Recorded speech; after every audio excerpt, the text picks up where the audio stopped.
Bonjour tout le monde et bienvenue à cette édition spéciale de Personne en parle. Très spéciale aujourd'hui, n'est-ce pas, Sylvie? Oui, c'est spécial pour célébrer la Journée internationale des femmes. Exactement, on est le 8 mars aujourd'hui. Et plutôt, habituellement, si vous connaissez le concept de nos balados, on est en studio, on a nos invités, nos invités en personne avec nous. Mais aujourd'hui, on a des invités qui viennent de quand même loin. Partout. Puis, on voulait organiser un panel de discussion, donc avec plein de monde qui prennent part à la conversation. Donc, rassembler tout le monde un jour donné, une date donnée, puis sans faire des centaines de kilomètres, c'était pas facile. Alors, on se retrouve de façon virtuelle. Pour ceux qui nous écoutent via Apple Podcasts ou Spotify, vous allez noter une différence de son, c'est certain. Et pour ceux qui sont sur YouTube, ben, vous allez reconnaître le cadre magnifique de Zoom qu'on a vu beaucoup au courant des 2 dernières années. Et aujourd'hui, Sylvie, avec nos invités, on discute de quoi? On discute le féminisme, avec ou sans hommes. Je pense que ça va être intéressant, Marie-Pierre. Je pense que oui aussi. Puis je pense que ça va être une discussion qui va être vraiment intéressante pour toi, Madame la Fouineuse. Hein? Si vous connaissez le concept un peu des balados, Sylvie, c'est Madame Crunchy. C'est Madame qui amène des questions ou des commentaires. Ben, un peu que tout le monde se pose, mais n'ose pas demander, peut-être. Là. Oui, donc, ou des fois qui sont remplis d'un petit préjugé. Oui. J'aime ce rôle. Oui, c'est ça. Donc, c'est notre fouineuse internationale. Et sans plus tarder, ben, on a 6 belles personnes qui se joignent avec nous aujourd'hui. Et parce que je vais économiser ma salive, ben, je vais leur demander de se présenter à tour de rôle. Et on va commencer tout de suite avec Mayra. Dans le fond, je vous invite à, oui, dire votre nom complet, l'organisme ou l'entreprise que vous représentez, votre rôle dans la communauté. Bref, vous êtes habitués. Alors, Mayra, la parole est à toi, premièrement. Bonjour, merci beaucoup de l'invitation. Je m'appelle Mayra Martin, je suis la directrice générale d'Action ontarienne contre la violence faite aux femmes. Et Action ontarienne est un regroupement de maisons d'hébergement, de CALAX, de centres d'aide et de lutte contre les agressions à caractère sexuel et de programmes en violence conjugale qui offrent des services en français partout en Ontario. Merci beaucoup, Mayra. On va maintenant passer à Simon. Simon, si tu veux ouvrir ton micro et te présenter. Oui, bonjour tout le monde. Simon Lapierre, je suis professeur à l'École de service social de l'Université d'Ottawa et je travaille depuis une vingtaine d'années sur la question des violences à l'endroit des femmes et des enfants de manière générale en recherche, mais aussi un engagement peut-être un peu plus large. Merci beaucoup, Simon, d'avoir accepté l'invitation. Toi aussi. Et maintenant, on va passer à Lydia. Allô, moi c'est Lydia, je travaille pour Maison Interlude, je suis conseillère à l'hébergement. Merci, Lydia. On passe maintenant à Anthony. Bonjour, merci pour l'invitation. Donc, moi, c'est Anthony. Je suis stagiaire avec les services aux victimes de Prescott Russell. Merci, Anthony, d'être avec nous. Maintenant, Marie-Noël. Bonjour, moi, c'est Marie-Noël Lanty et je suis présidente de Leadership féminin Prescott Russell et également à la municipalité de la Nation. Parfait. Plaisir d'être ici. Merci, Marie-Noël. Ça a coupé un petit peu. Donc, Marie-Noël est conseillère à la municipalité de la Nation. On avait eu un petit délai d'Internet. Et finalement, bien, on va conclure avec Max. Max, si tu veux bien te présenter. Mon nom est Max Richard. Je suis directeur créatif à l'agence Hawkmeyer, une agence de marketing principalement sociale. Donc, 85% de nos clients sont sociaux. Et je suis aussi humoriste le soir dans les bars. Très, très tard. Merci, Max, d'être avec nous. Ben, vous l'avez peut-être remarqué, on a un panel paritaire. Je suis vraiment contente, oui. Oui, parce que quand on discute de la place des hommes dans le féminisme, il faut que ça marche dans les 2 sens, la parité. Hein, on la veut dans plein de différents domaines pour les femmes, mais ça compte aussi aujourd'hui. Donc, nous autres, on ne compte pas dans l'équation, on est juste des animatrices. Alors, sans plus tarder... Eh bien, donc, oui. Marie-Pierre, excuse-moi de te couper, mais en tant qu'animatrice, peut-être qu'on peut se présenter nos rôles? Ah, ben écoutez, moi, je m'appelle Marie-Pierre Danjou. Je suis, oui, animatrice avec ma compagne Sylvie des podcasts Personne en parle, mais je suis aussi responsable des communications et du développement communautaire pour Maison Interlude House qui produit cette balado. Oui, et moi, c'est Sylvie Gravel. Je suis gestionnaire des opérations pour Maison Interlude House. Donc, un gros merci à vous tous et toutes qui avez accepté de participer à notre sujet de discussion aujourd'hui. Je suis vraiment contente. Yes! Bien, on part ça pour de vrai. Avant chaque question, ça va être pratiquement toujours, il va y avoir une mise en contexte là, qui va vous être lue. Alors, j'ai pas mes lunettes de lecture, mais je m'essaie quand même. Alors, mise en contexte, messieurs, dames. Le féminisme ou le mouvement féministe qui vise l'égalité politique, économique et culturelle entre les femmes et les hommes, puise ses racines dans les premières civilisations humaines. De la Grèce antique à la lutte pour le suffrage des femmes, en passant par les marches des femmes, le féminisme est ancré dans l'histoire. Cependant, l'égalité des sexes n'est pas encore acquise et les féministes luttent toujours aujourd'hui. Mais notre question, est-ce que c'est vraiment encore pertinent, cette lutte? Des féministes. Et on va commencer par vous, mesdames. On parole aux dames en premier. Puis, j'ai envie d'interpeller Lydia pour répondre à cette première question-là. Donc, est-ce encore pertinent, le féminisme, aujourd'hui et pourquoi? Selon moi, oui, c'est toujours pertinent. Pour plusieurs raisons. L'inégalité entre les sexes est toujours extrêmement grande. C'est sûr et certain, il y a encore un gros travail à faire là-dessus, autant sur un niveau salarial, politique, aussi côté judiciaire. Donc, il y a beaucoup moins de lois qui aident les femmes dans certaines situations. Donc, oui, selon moi, c'est quelque chose qu'il faut toujours beaucoup travailler dessus. Merci Lydia. Maintenant, je vais passer le micro à Marie-Noël, donc pour répondre à la question, est-ce que c'est encore pertinent aujourd'hui d'être féministe, Marie-Noël? Je pense qu'on n'a pas atteint l'égalité, donc selon moi, évidemment, ce l'est encore pertinent et dans différents domaines.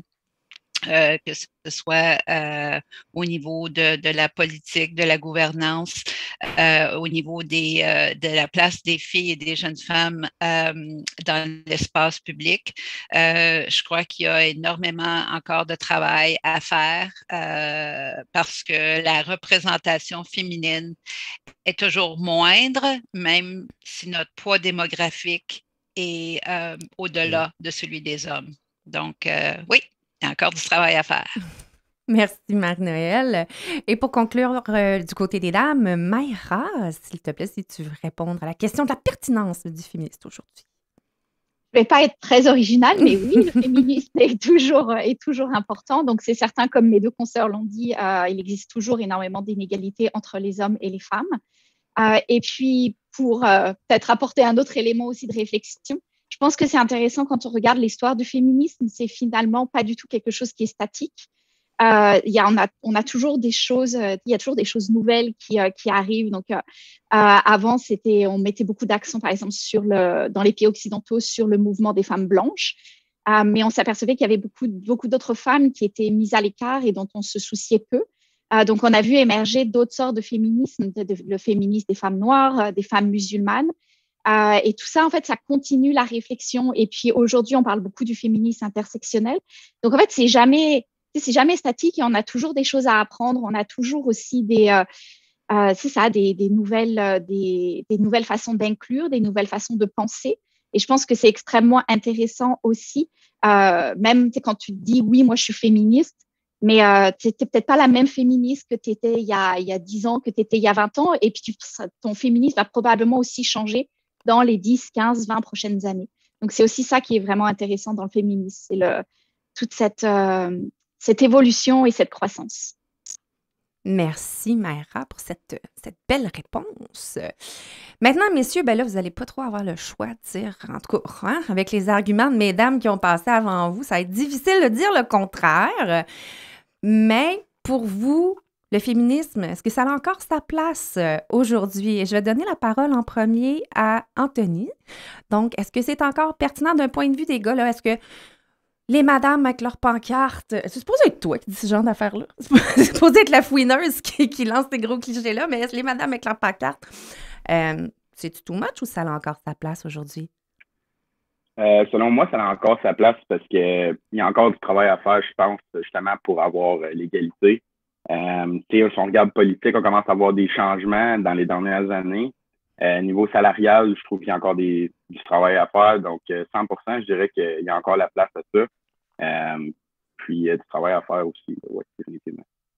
Merci, Anthony. Maintenant, je cède la parole à Max.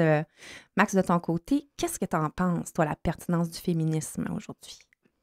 Ben, je pense que le féminisme comme tel, c'est quand même évolutif. Puis, faut être quand même honnête en tant qu'homme que ma journée passe vite. J'ai 8 heures par jour, 7 jours d'une semaine, 30 jours d'un mois. Tu sais, l'année passe vite, donc c'est dur de même garder track de ces différents arguments du féminisme-là. Il y a du féminisme qui dit qu'on devrait avoir des femmes à la maison pour les enfants, mais ils devraient être rémunérés. Il y a d'autres femmes qui disent qu'on doit travailler. Fait que le débat est entre les femmes. Donc, le féminisme, autant c'est super important, je pense qu'au niveau des hommes, c'est de le reconnaître, mais aussi être à l'écoute, puis essayer de suivre un peu ce qui se passe, puis de reconnaître aussi notre bagage d'homme. Hein. Je veux pas, on a un bagage on a eu des relations avec des femmes dans le passé, on a eu des expériences négatives avec des femmes dans le passé, on prend des stéréotypes nous-mêmes. Donc, c'est vraiment d'essayer d'être à l'écoute, puis de même être à l'écoute de nous-mêmes, puis de notre propre bagage en tant qu'homme aussi. Mais c'est sûr, j'entends que le féminisme a changé le monde aujourd'hui. Mais en même temps, il y a un argument au niveau du capitalisme que 50% des femmes ont été travaillées, mais tout le monde travaille, les enfants sont à la maison. Tu sais, il y a comme un débat à avoir au travers de la valorisation du travail de la femme aussi, au travers de tout ça. Puis, quand on a parlé hier avec Univers Maman, un autre projet que j'ai, là, et c'est vraiment être à l'écoute. Puis nous, alors Mario, on est 3 gars. Hein? On ne se cachera pas, on a beaucoup de clients qui sont des organisations de femmes, mais ma philosophie au niveau du marketing reste la même. Ça a l'air un genre de pont bizarre à faire, mais j'ai travaillé une agence auparavant qu'on rentrait dans un bureau avec nos sous en disant, nous, on connaît ça, le marketing, écoutez-nous.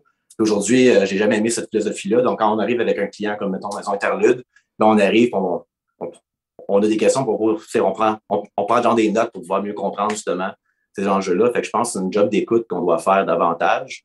Peut-être d'autres questions plus tard que je vais élaborer là-dessus. Mais pour moi, le féminisme, c'est important.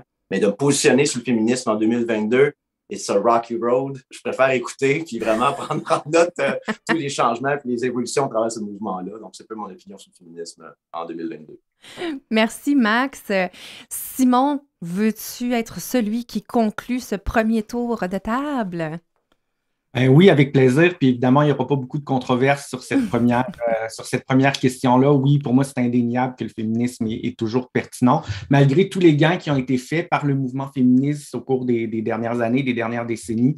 C'est clair que quand on regarde dans à peu près toutes les sphères de la société, en fait, il y a encore des inégalités qui sont persistantes entre les femmes et les hommes. Donc, du coup, ça justifie la pertinence du féminisme. Puis c'est clair que dans le domaine dans lequel je travaille là, de manière un peu plus pointue, quand on regarde la question des violences faites aux femmes, malheureusement, les taux de violences faites aux femmes, en fait, non seulement ne diminuent pas, mais ont parfois même tendance à évoluer. Quand on regarde les féminicides, par exemple, au cours des dernières semaines, des derniers mois, malheureusement, là, ça démontre encore une fois la pertinence du féminisme. Puis j'ajouterais peut-être juste un petit élément, c'est que je pense que c'est important aussi de reconnaître un peu dans cette idée que la situation, elle évolue, elle n'est pas statique.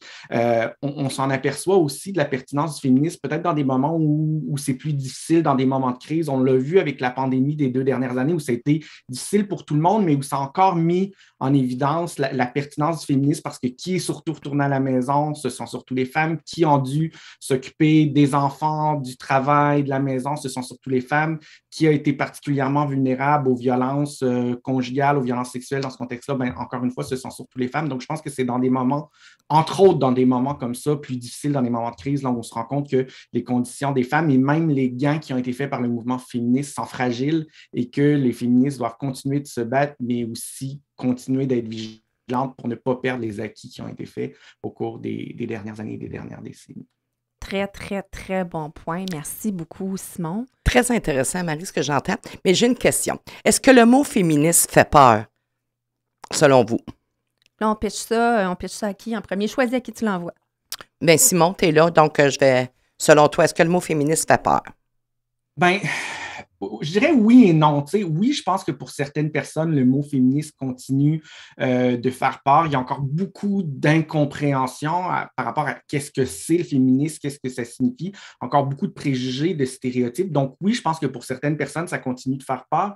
Mais en même temps, j'ai vraiment l'impression que depuis quelques années, il y a eu un peu un changement de perception au niveau de la société par rapport au mouvement féministe. J'enseigne à l'Université d'Ottawa depuis 10 ans, puis j'ai vu une différence chez les étudiantes qui, il y a 10 ans, étaient de manière générale assez réticentes à s'identifier comme féministes Et au cours des dernières années, je pense, avec les vagues de dénonciations comme MeToo, comme l'affaire Ghomeshi, comme les différentes dénonciations qui ont eu lieu dans la sphère publique, avec toutes les prises de position des féministes aussi de diverses façons sur divers enjeux, je pense que de manière générale, quand même, le féminisme fait moins peur et je pense qu'il y a une plus grande adhésion de manière générale par les femmes et par les hommes, on va y revenir, j'imagine, à la cause, disons, féministe.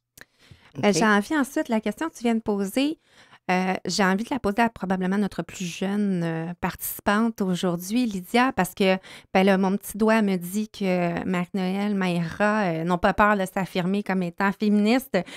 Mais quand on est jeune, Lydia, est-ce que, tu sais, ça fait-tu peur, le mot féministe? On a-tu peur de s'afficher comme étant féministe?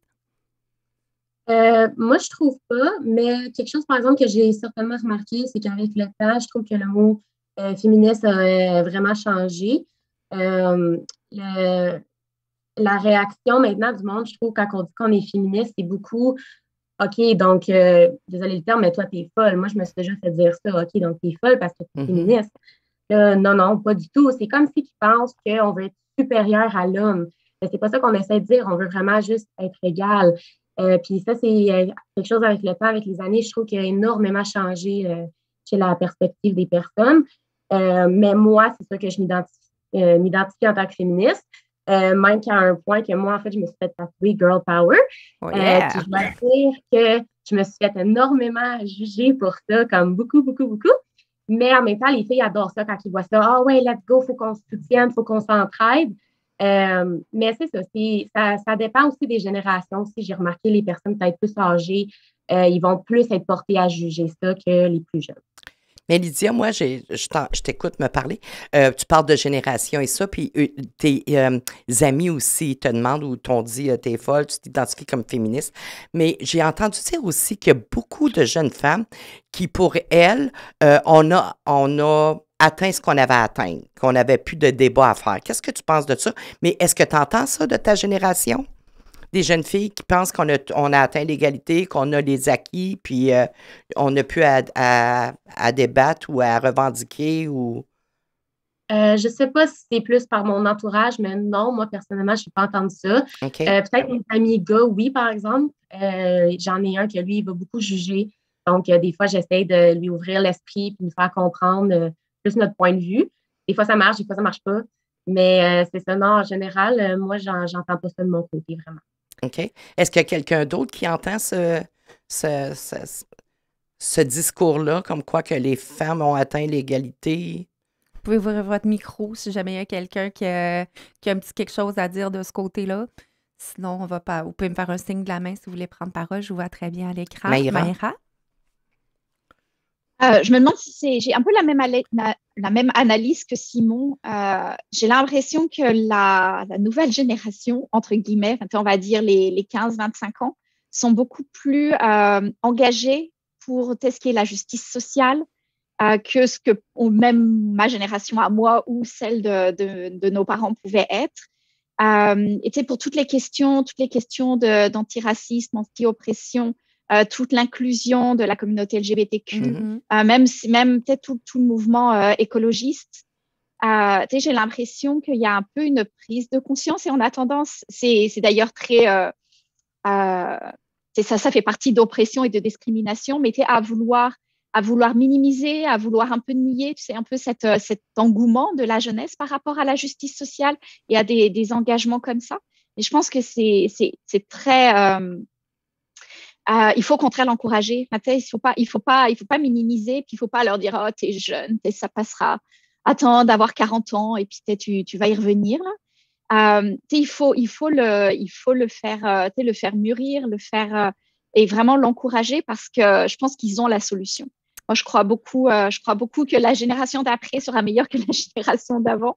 Je pense que l'histoire quand même l'a montré.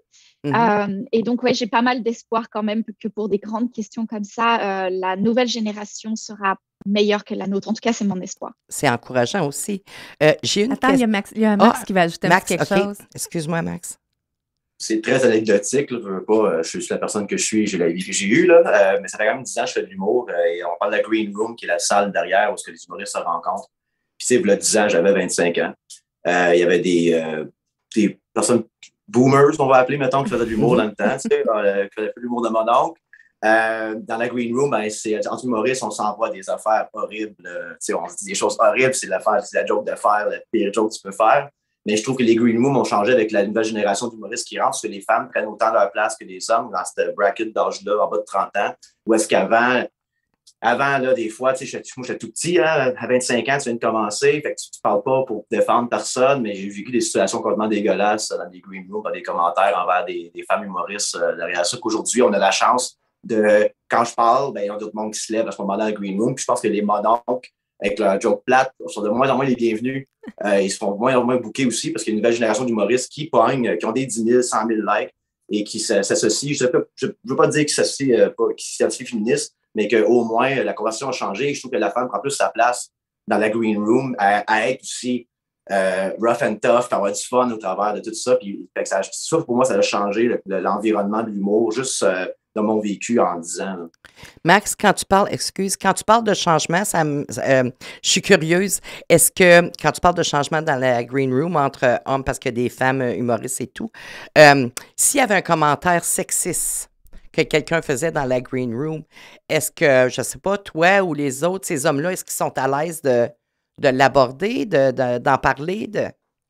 Sans sonner comme un genre de sauveur, moi, j'ai toujours parlé. Peu importe la situation. J'étais portier dans les bars, c'est un peu dans ma nature de stepper up tout le temps, mais je me suis fait arrêter de me faire booker pour ces raisons-là. On m'a traité aussi de white knight, je sais pas trop, là, à cause. Mais tu sais, à un moment donné, c'est comme, il y a des blagues que l'humour, c'est compliqué, là, c'est nuancé, c'est touché, mais quand c'est mal fait, tu le sens tout de suite. Puis je trouve qu'aujourd'hui, par exemple, je vous dis tout de suite, aujourd'hui, j'ai pas eu un show les derniers 3 ans qu'un commentaire de mon oncle de même passerait, sinon la personne se fait détruire. Parce que là, 10 ans, c'est le contraire. Le commentaire passait, la fille baissait les yeux quand elle est sur le stage après, puis c'était complètement dégueulasse à ce moment-là. Fait surtout, écoute, je ne vais pas dire que les anglophones sont pires, mais quand je fais de l'humour en anglais, c'était pire.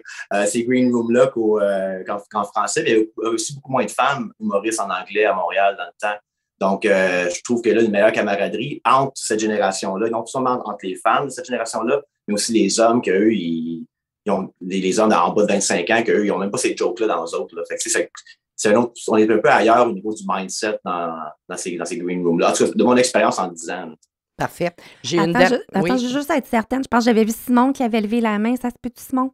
Oui, bien, puis je veux pas jeter un pavé dans la mare parce qu'on est quand même en train de dire que les choses ont évolué positivement et tant mieux. Mais je pense qu'il faut quand même reconnaître qu'il y a un discours antiféministe et masculiniste qui est bien présent dans différentes sphères de la société et que malgré les gains qui ont été faits, oui, il y a encore des individus et des groupes qui disent que l'égalité est atteinte et il y a même des individus, des groupes qui disent que les féministes sont allés beaucoup trop loin et que maintenant, finalement, c'est les hommes qui sont opprimés par tous les gains qui ont été faits par les femmes, par les féministes.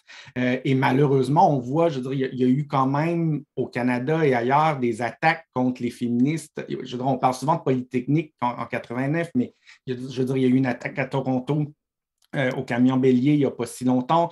Il y a des attaques à différents niveaux, à l'endroit des menaces, des attaques à l'endroit des groupes féministes, des féministes aussi qui prennent la parole sur Twitter, via les médias sociaux, qui reçoivent au quotidien des menaces, des attaques, des insultes, qui font face à des stratégies d'intimidation. Donc, je pense qu'il faut quand même reconnaître que malgré tous les gains, je veux dire, ça demeure un obstacle significatif auquel beaucoup de féministes font face au quotidien et qu'il y a encore là, je veux dire, la bataille, elle est pas, je veux dire, elle est loin d'être gagnée et quand je veux dire, l'histoire nous montre que quand les mouvements féministes font des gains, bien, il y aura toujours des mouvements réactionnaires, antiféministes, des hommes blancs en colère qui vont prendre la parole pour réaffirmer là, l'autorité et le pouvoir des hommes et des hommes blancs. Donc, je pense qu'il faut quand même le reconnaître pour être à l'affût du fait que ça existe et aussi se préparer à faire face à ce genre d'attaques-là qui sont malheureusement encore présentes. Là. Je pense qu'il y avait Mayra aussi qui voulait ajouter quelques mots. Oui, merci Simon d'avoir relevé ça. C'est clair que j'essaie toujours d'être optimiste, mais oui, il y a ça. Et puis je pense que Il y a quelque chose qu'il ne faut pas nier aussi, c'est l'influence d'Internet et des médias sociaux et tout ce qui se passe. Il y a le mouvement Incel qui est extrêmement présent sur les médias sociaux où ce sont des groupes d'hommes qui vont se nourrir de propos qui sont totalement misogynes. Et on a tendance à minimiser aussi ces paroles parce que finalement, c'est entre guillemets, les gens vont dire ça fait pas de mal. C'est ils se défoulent, c'est que des mots. Mais ça reste quand même des attaques. Ça reste quand même des attaques. Quand tu reçois des menaces de meurtre, des menaces de viol, ça vient quand même t'atteindre, même si c'est des paroles. Ça vient quand même le dire et surtout aussi avec le net. C'est que là, ça vient vraiment partout. En fait, ça te suit. Et puis, c'est pas juste une personne, c'est des centaines et des centaines et des centaines.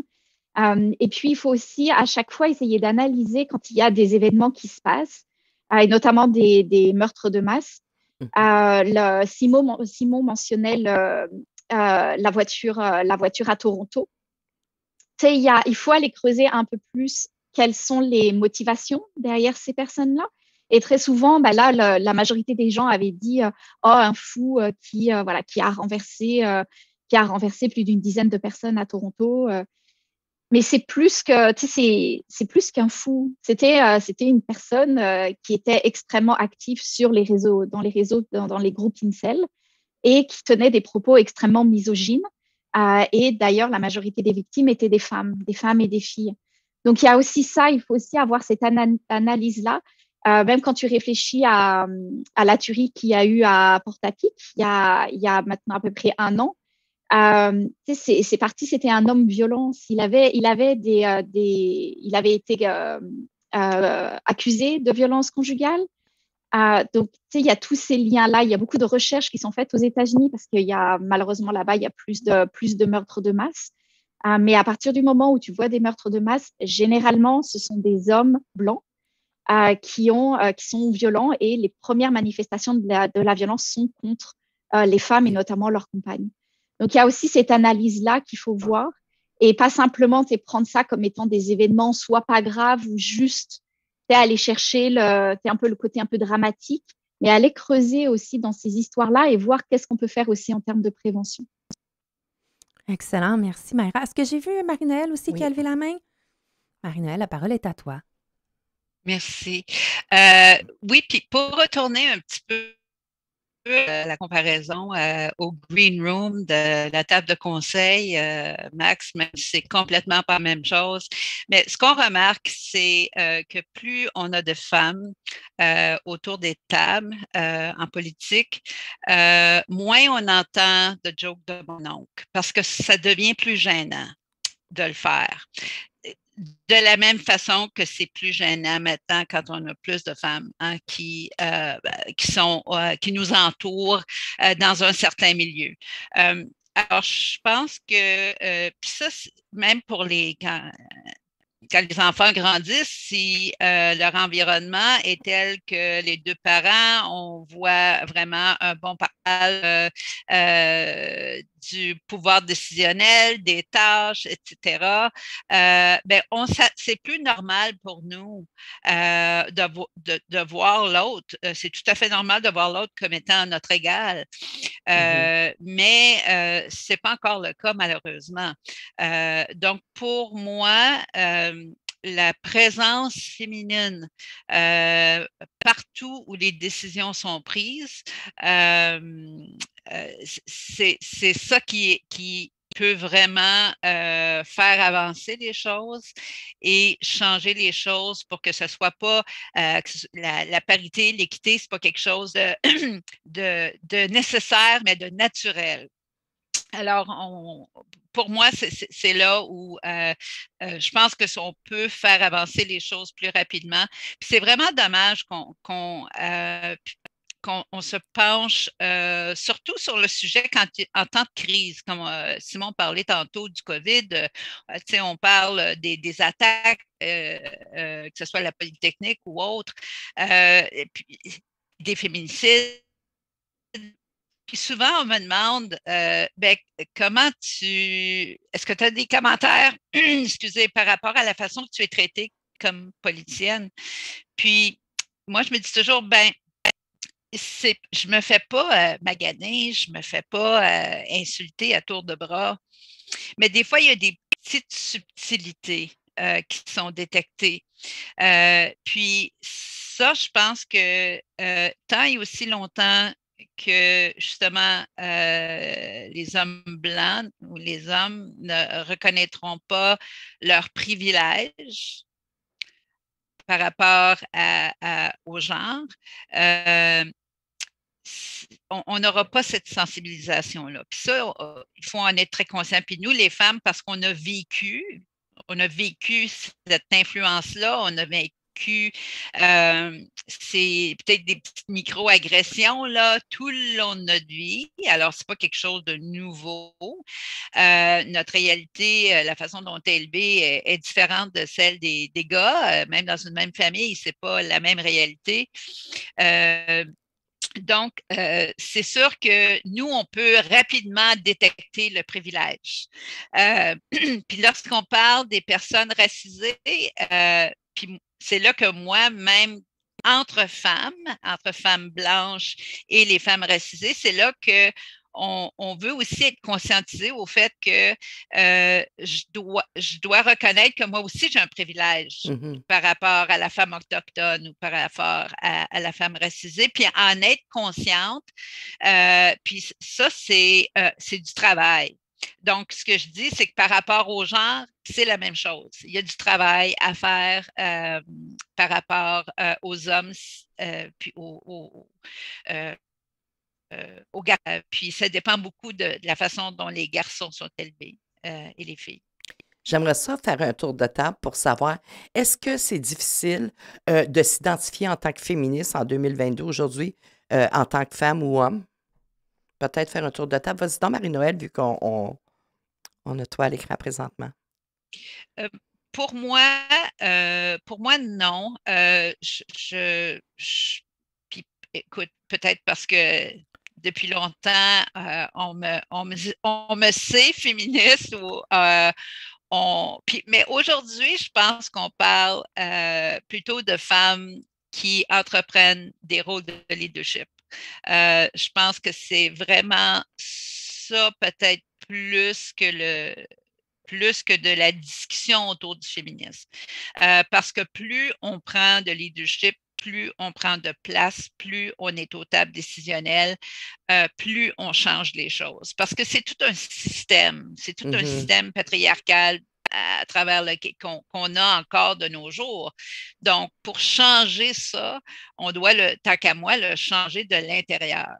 Et c'est pour ça que plus on va avoir de femmes dans les rôles décisionnels, plus ça va changer. Puis, c'est sûr que pour moi, oui, ça fait partie de la définition des actions féministes, mais peut-être dans le but d'avoir la discussion d'égalité davantage que de parler de nos désavantages. D'accord. Anthony, toi, qu'est-ce que tu en penses? Est-ce que c'est délicat? Tu sais, je regarde toi, Anthony, tu n'es pas dans le domaine de la violence faite aux femmes ou dans un domaine connexe. Donc, je me demandais, est-ce que c'est délicat pour toi? Ben, écoute, selon moi, je te dirais oui puis non, parce que c'est sûr que au niveau de les réseaux sociaux, tantôt on a parlé des réseaux sociaux au niveau de s'affirmer qu'on est féministe, une femme va s'affirmer. Je trouve que c'est peut-être le plus gros problème qui va bloquer peut-être même des fois aux femmes, aux jeunes femmes, surtout de mon âge. Tu sais, moi, j'ai 19 ans, de peut-être s'affirmer à dire ben je suis féministe, parce que ces réseaux sociaux, comme ça a toujours existé, la cyberviolence en arrière d'un écran, les gens sont portés à plus juger. Puis je te dirais que des fois même il y en a qu'on ressent qu'il y a peut-être une peur de s'affirmer que je suis féministe. Fait que c'est sûr que je dirais que il y a peut-être pas un petit problème. Ben oui, ça serait peut-être un problème au niveau de ça. Puis il y a beaucoup de monde qui juge encore aujourd'hui. Peut-être plus en discours ou en personne, mais plus à l'aide des réseaux sociaux. Donc, ouais, ce serait ça de mon point à moi, là. Ouais. OK. Lydia? Moi, j'ai pas peur de m'affirmer du tout. Si je le pense, je vais le dire haut et fort. C'est pas quelque chose qui me fait peur. Puis je pense pas que les femmes, on devrait se sous-estimer non plus. Je pense qu'il est vraiment le temps qu'on montre de quoi qu'on est capable et qu'on prenne notre place. C'est important. D'accord. Simon? Ben, je pense que pour moi non plus, c'est pas très difficile de m'identifier comme un allié du mouvement féministe. En même temps, je suis aussi conscient de mes privilèges et je peux tout à fait envisager que pour d'autres personnes, dans d'autres contextes, les risques, disons, que ces personnes-là, ou notamment ces femmes-là, prennent lorsqu'elles s'identifient comme féministes sont beaucoup plus grands que ce que moi, ça peut représenter lorsque je me positionne comme un allié du mouvement féministe. D'accord. Maïra? Moi, vu mon travail, c'est assez difficile de le cacher. Généralement, quand tu rencontres des gens, très vite pour casser la glace, c'est un peu, qu'est-ce que tu fais dans la vie? Oui. C'est très, très vite. C'est drôle d'ailleurs de voir la réaction des gens quand j'explique ce que je fais. C'est un peu, alors tu en as certains, c'est, et hop, on passe à autre chose. Et puis, il y en a d'autres, voilà, où qui vraiment, ça amène une conversation, justement, un peu plus approfondie sur la violence. Moi, je te dirais que ça dépend aussi, ça dépend complètement du contexte. Il y a des fois où je me dis, oh, non, tu sens un peu tu dis non, aujourd'hui, j'ai envie d'avoir une autre casquette là, j'ai pas envie t'as juste pas le courage, j'ai pas envie. Donc j'en parle pas forcément. Par contre, c'est clair qu'avec des gens qui me connaissent ou des gens avec qui je vois qu'il peut avoir une discussion. C'est certain que on va en discuter là. En gros, j'essaye parfois aussi un peu de choisir les. Il y a des gens de toute façon que tu n'arriveras jamais à convaincre. Oui, on choisit ses combats. Puis ça m'intéresse absolument pas d'aller argumenter pendant 3 heures. De toute façon, on se quittera non d'accord. Là. Donc voilà, donc c'est ça exactement. Choisis tes combats. D'accord. Max? Étant humoriste, j'évite beaucoup les étiquettes. Donc, j'ai bien aimé ce que Simon a dit par rapport à être un allié du féministe. Moi, j'ai vu des hommes qui se disent féministes, qui se disent non racistes, puis ils se mettent tellement de stickers dans le front qu'ils oublient que ce qu'ils ont fait la semaine passée, c'était misogyne et raciste. Fait qu'à un moment donné, ça prend une introspection. Puis je pense qu'une étiquette, à ce moment-là, tu crées une identité qui ne t'appartient peut-être pas. Donc, selon moi, moi, je parle beaucoup, c'est ma job. Et des fois, je me plante sur stage, je fais des jokes sur le racisme. On parlait de incel, j'ai un bit complet sur l'homme blanc frustré. Je dis des choses horribles là-dessus au travers de sa propre personne, ça. Et souvent, je vais voir les gens racisés après le show. J'étais-tu tête, avez-vous compris, tu sais, tout ça, ainsi de suite. J'arrive pas sur scène en disant, mais moi, je suis antiraciste, moi, je suis féministe. Tu sais, beaucoup d'humoristes vont faire ça aussi. Puis dans leur discours, t'as peut-être manqué le bateau. Là. Je pense que à cause de ton étiquette, c'est comme un encre. Tu sais, c'est mon identité, mais le matin, je suis antiraciste, je suis féministe. Donc, mes actions parlent plus que mes paroles. Puis mes paroles, je suis humoriste, on s'amuse. Mais dans mes actions de tous les jours, j'espère que je suis féministe, mais je vais laisser les gens qui se disent féministes me dire que je suis féministe. Je suis social-démocrate, un bac en Sciences Po. Je connais ça. Là, oui, cette étiquette-là, je me lève le matin, il me dit, moi, le matin, je suis social-démocrate. Je vais m'obstiner là-dessus, je vais défendre mon identité de social-démocrate sans problème. Mais j'en reviens à ce que je disais au début du podcast, les féministes, c'est un mouvement en mouvement. Donc là, on peut même parler de la prostitution. Il y a des gens qui sont à l'abolition, qui sont pro de structurer le travail. Qui suis-je pour me positionner là-dessus? Donc, j'écoute, puis je veux voir un peu, j'ai les gens me laisser dire si je suis un féministe ou je suis une misogyne. Ça appartient aux gens de me dire par rapport à mes actions que je prends dans ma journée. Donc, j'aime ça avec l'étiquette, mais j'ai beaucoup aimé ce que Simon a dit. Donc, je préférais le titre d'allié que de féministe à ce point-ci dans ma vie, parce que je ne suis pas Maïra qui travaille dans ce domaine-là, qui étudie l'étiquette te va bien quand tu connais les nuances de tout le mouvement. Je ne connais pas les nuances. J'écoute beaucoup Netflix. Le temps passe vite. Donc, je préfère dire allié que féministe en ce moment. Ben, justement, écoute, là, ça fait 2 fois là, que vous me parliez d'alliés. Simon, je vais diriger la question vers toi parce que j'aimerais ça. Tu t'es vraiment décrit comme allié et non comme étant féministe. Je veux que tu m'expliques un peu la nuance que ça a pour toi. Puis est-ce qu'un gars a le droit de se dire féministe aussi? Est-ce qu'il a le droit de s'impliquer dans le mouvement ou c'est quelque chose qu'on laisse aux femmes? Fait que Simon, j'ai envie de t'entendre là-dessus.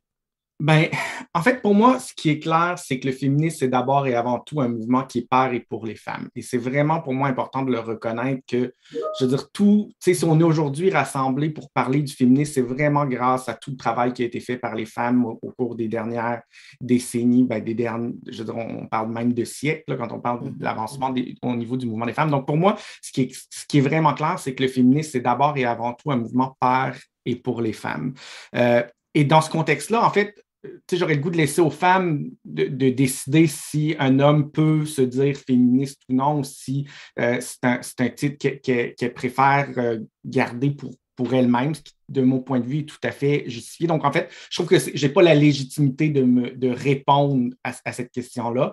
Par contre, ce qui est aussi clair pour moi, c'est qu'effectivement, les actions sont plus importantes que l'étiquette. Et dans ce contexte-là, moi, je préfère faire tout ce que je peux, faire le mieux que je peux pour me positionner comme un allié ou comme un pro-féministe, plutôt que je veux dire, de me questionner à outrance sur est-ce que j'ai le droit d'utiliser le titre féministe ou non, est-ce que c'est légitime ou non, ou même de me battre pour ce titre-là. Pour moi, je veux dire, ce qui est important, c'est de se positionner le plus possible comme des alliés, de soutenir les femmes, le mouvement des femmes. Après, pour moi, le titre, il est moins important, puis je me sens ne serait pas tout à fait légitime de répondre à cette question-là.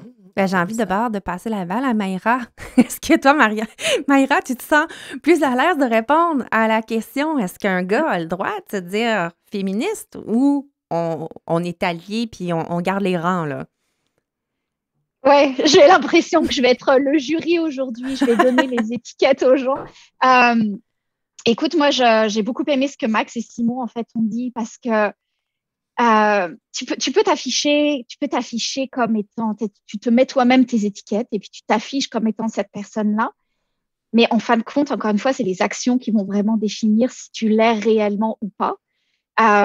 C'est pour moi, finalement, tu es un homme qui se dirait oui, je suis féministe, mais qui à côté de ça, par exemple, prendrait la place des femmes.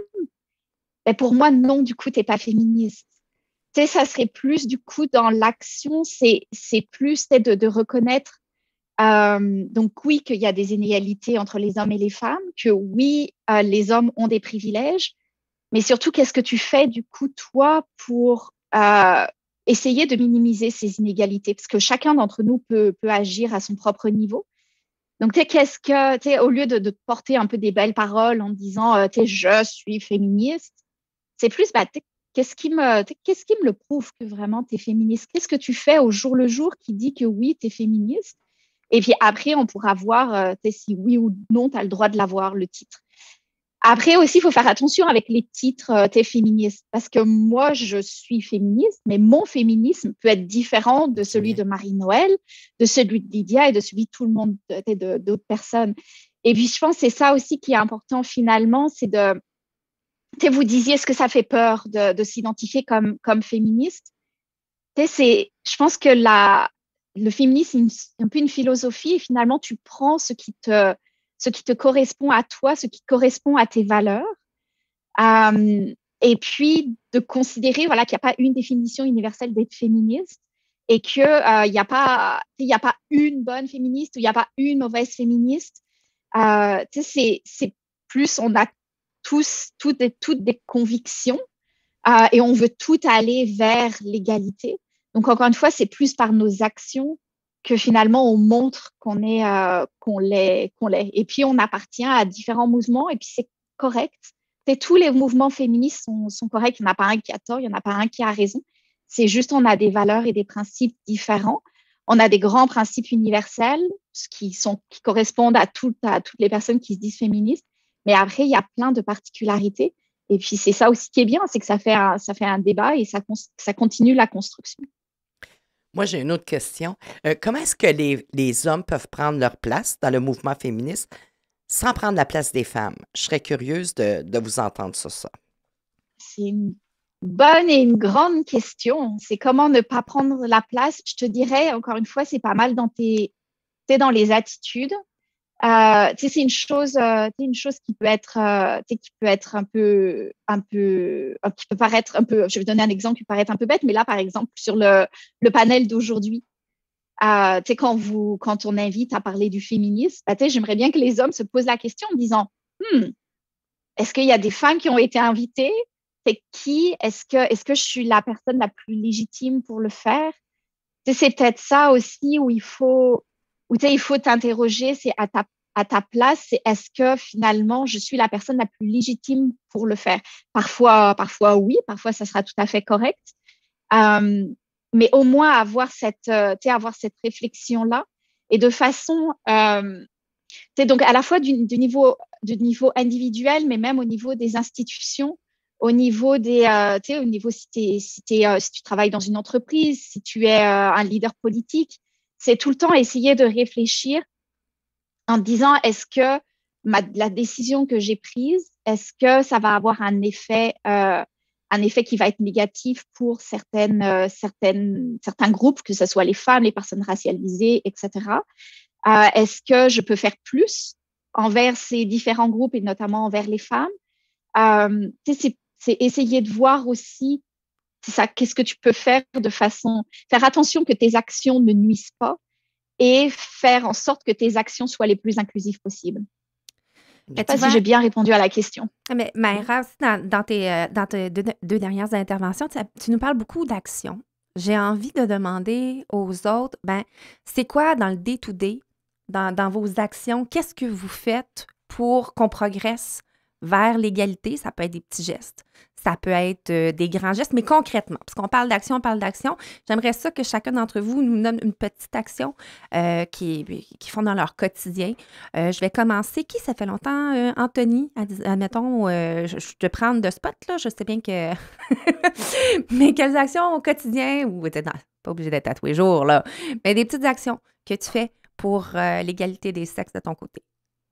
Selon moi, ce serait de supporter justement la cause.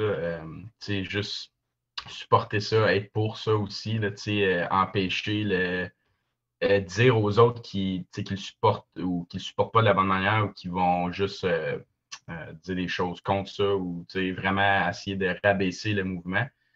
Juste stepper up, là, comme Max disait, là, stepper up puis leur dire que non, ils ont leur place, puis justement offrir un support, là, puis moi aussi, je voulais dire aussi, là, je me considère allié aussi là, pour ce mouvement-là. Donc, ça serait vraiment de supporter justement des actions puis tout ça. Là. Donc, ouais.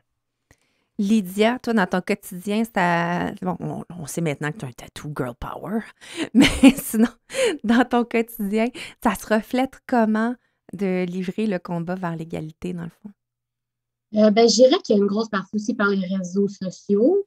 Donc, partager beaucoup l'histoire des femmes que je vois des fois là, qui vivent des inégalités, puis qu'on n'est pas d'accord. Donc, je vais beaucoup partager ça avec les autres là, sur les réseaux sociaux. Donc, ça, c'est sûr que c'est quelque chose que je fais beaucoup.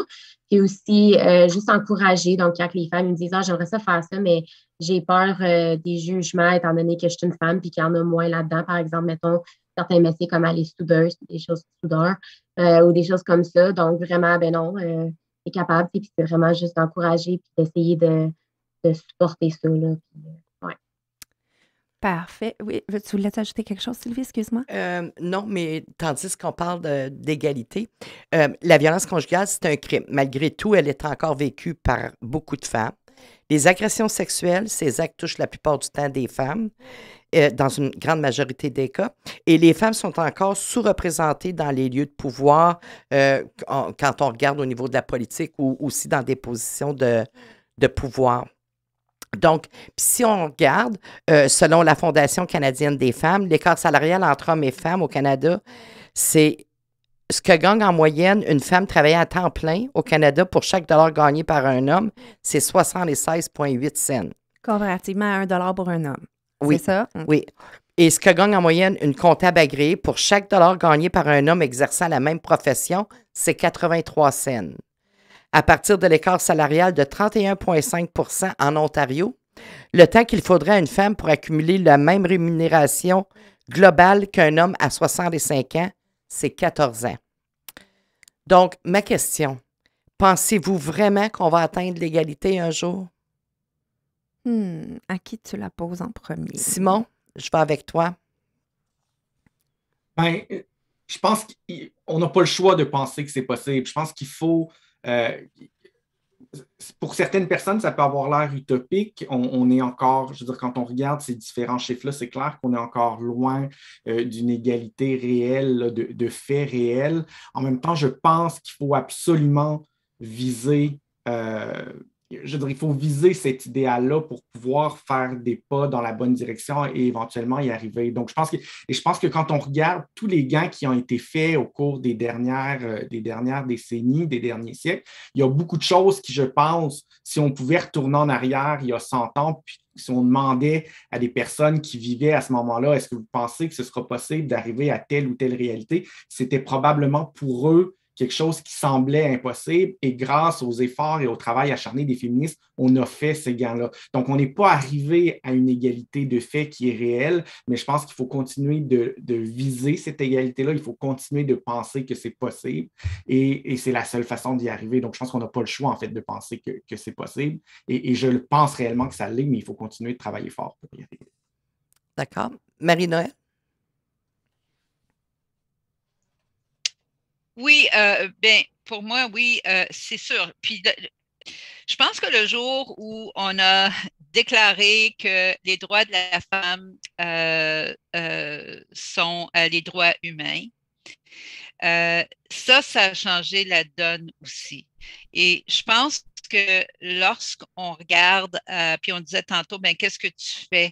Je pense que l'attitude de la personne face à l'autre, le respect face à l'autre, ça, ce sont des choses qui, à la fin de la journée, vont se concrétiser en des gestes comme l'équité salariale, le partage des tâches domestiques qui est fair, que les femmes ne seront pas punies parce qu'elles prennent un congé de maternité. Maintenant, on a des congés parentaux qui permettent justement aux deux parents alors, il y a des améliorations, mais je pense aussi, lorsqu'on parle de féminisme, je pense qu'on veut tous aller vers une société où les droits de tous sont respectés, où on traite les gens équitablement, que ce soit entre hommes et femmes ou que ce soit entre personnes blanches, personnes autochtones.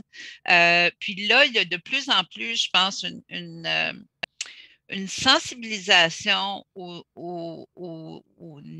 négatif que ça apporte, puis à l'importance de changer justement nos attitudes, puis être beaucoup plus à l'écoute, être en mesure de tenter du moins de se mettre dans la peau de l'autre, dans les souliers de l'autre. Et ça, je pense que ça va sans doute nous aider à avancer plus rapidement parce que partout autour de nous, on peut voir ce genre d'injustice. Alors, ce n'est pas juste du côté des femmes, bien que pour nous, c'est sûr que ça nous préoccupe, mais je pense que là où le jour où on va vraiment, vraiment comprendre que le droit des femmes, ce sont les droits humains, on va avoir fait de grands, grands pas. Merci. Anthony? Oui, donc selon moi, comme Simon mentionné, juste penser justement qu'un jour ça va arriver, c'est sûr qu'en partant juste là, c'est justement une bonne démarche à faire. Penser positivement que le tout peut être complété là, avec les années qui viennent. Puis définitivement, selon moi, c'est quelque chose qui devrait arriver, même en tant qu'un homme. C'est sûr que pourquoi qu'une femme serait moins payée qu'un homme, mais si on met ça, une job, mettons, directrice générale, pourquoi que une femme est moins payée qu'un homme quand que les deux vont travailler de la même manière, ils vont faire le même emploi, ils vont mettre le même temps, n'importe quoi vraiment, avoir les mêmes efforts dans leur emploi, puis que la femme est moins payée. Donc, selon moi, je suis vraiment pas d'accord avec ça, puis c'est définitivement quelque chose que j'espère un jour, justement pour les femmes, qu'il y a une équité salariale. Merci. Lydia? C'est sûr que ça serait dans le plus beau des cas, là, que ça arrive à l'égalité un jour. Est-ce que je pense que ça va arriver? Honnêtement, je ne suis pas certaine à 100%. Je pense que ça va tout le temps être une question un peu, par exemple, comme le racisme. Je pense qu'il va tout le temps avoir un travail à faire dessus. J'aimerais bien ça croire l'inverse. Peut-être qu'un jour, la vie va me le prouver, que j'ai tort. J'aimerais bien ça. Mais je ne sais pas, j'ai des petits doutes. C'est ça. Merci. Max? Moi, je ne pense pas qu'on va atteindre l'égalité salariale dans les hiérarchies d'affaires qu'on a en ce moment. La bonne nouvelle, c'est que ces hiérarchies d'affaires-là sont en train de s'écrouler. Donc, en d'autres mots, c'est le party du pigiste, c'est le party du freelance. Un employé, ça donne une couleur, ça donne une identité, ça donne un sexe. Une solution, ça ne l'a pas. Moi, j'ai ma designer, c'est une femme, mais c'est une entreprise que je fais affaire avec. Et pigistes, elle travaille chez eux. Elle charge le plus haut prix qu'un employé qui me chargerait. C'est une personne qui est très... je vais prendre l'exemple de cette personne-là, que je connais très bien. C'est aussi la compagne de mon ami. C'est une femme réservée, introvertie, dans une hiérarchie traditionnelle d'agence de communication, puis c'est un aréna de combat. Elle n'aurait peut-être pas monté les échelons si vite que ça, elle aurait fait de l'overtime pas payé, elle n'aurait pas... Tandis que là, moi, je la paye parce que c'est ma solution design. Là. Fait que moi, ça la donne que c'est une femme, mais moi, elle répond à un besoin d'affaires que j'ai et c'est le futur de toute entreprise. La pénurie de main-d'œuvre, elle va rester. Les propriétaires d'entreprises, il faut qu'ils retournent passer de balai dans leur commerce. Bienvenue en 2022. Si t'es pas prêt à faire ça, ferme ton commerce.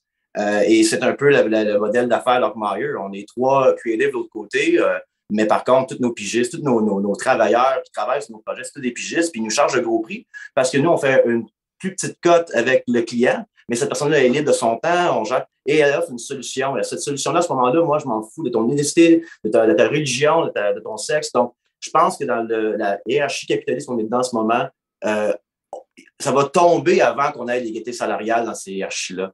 Parce que pourquoi une femme irait travailler à se faire chier, à se faire traiter comme de la merde, puis faire 10$ de l'heure de moins qu'un gars qui rentre 20 heures semaine, quand elle peut ouvrir un site web, une page Facebook, trouver 5 clients, faire le double de son salaire.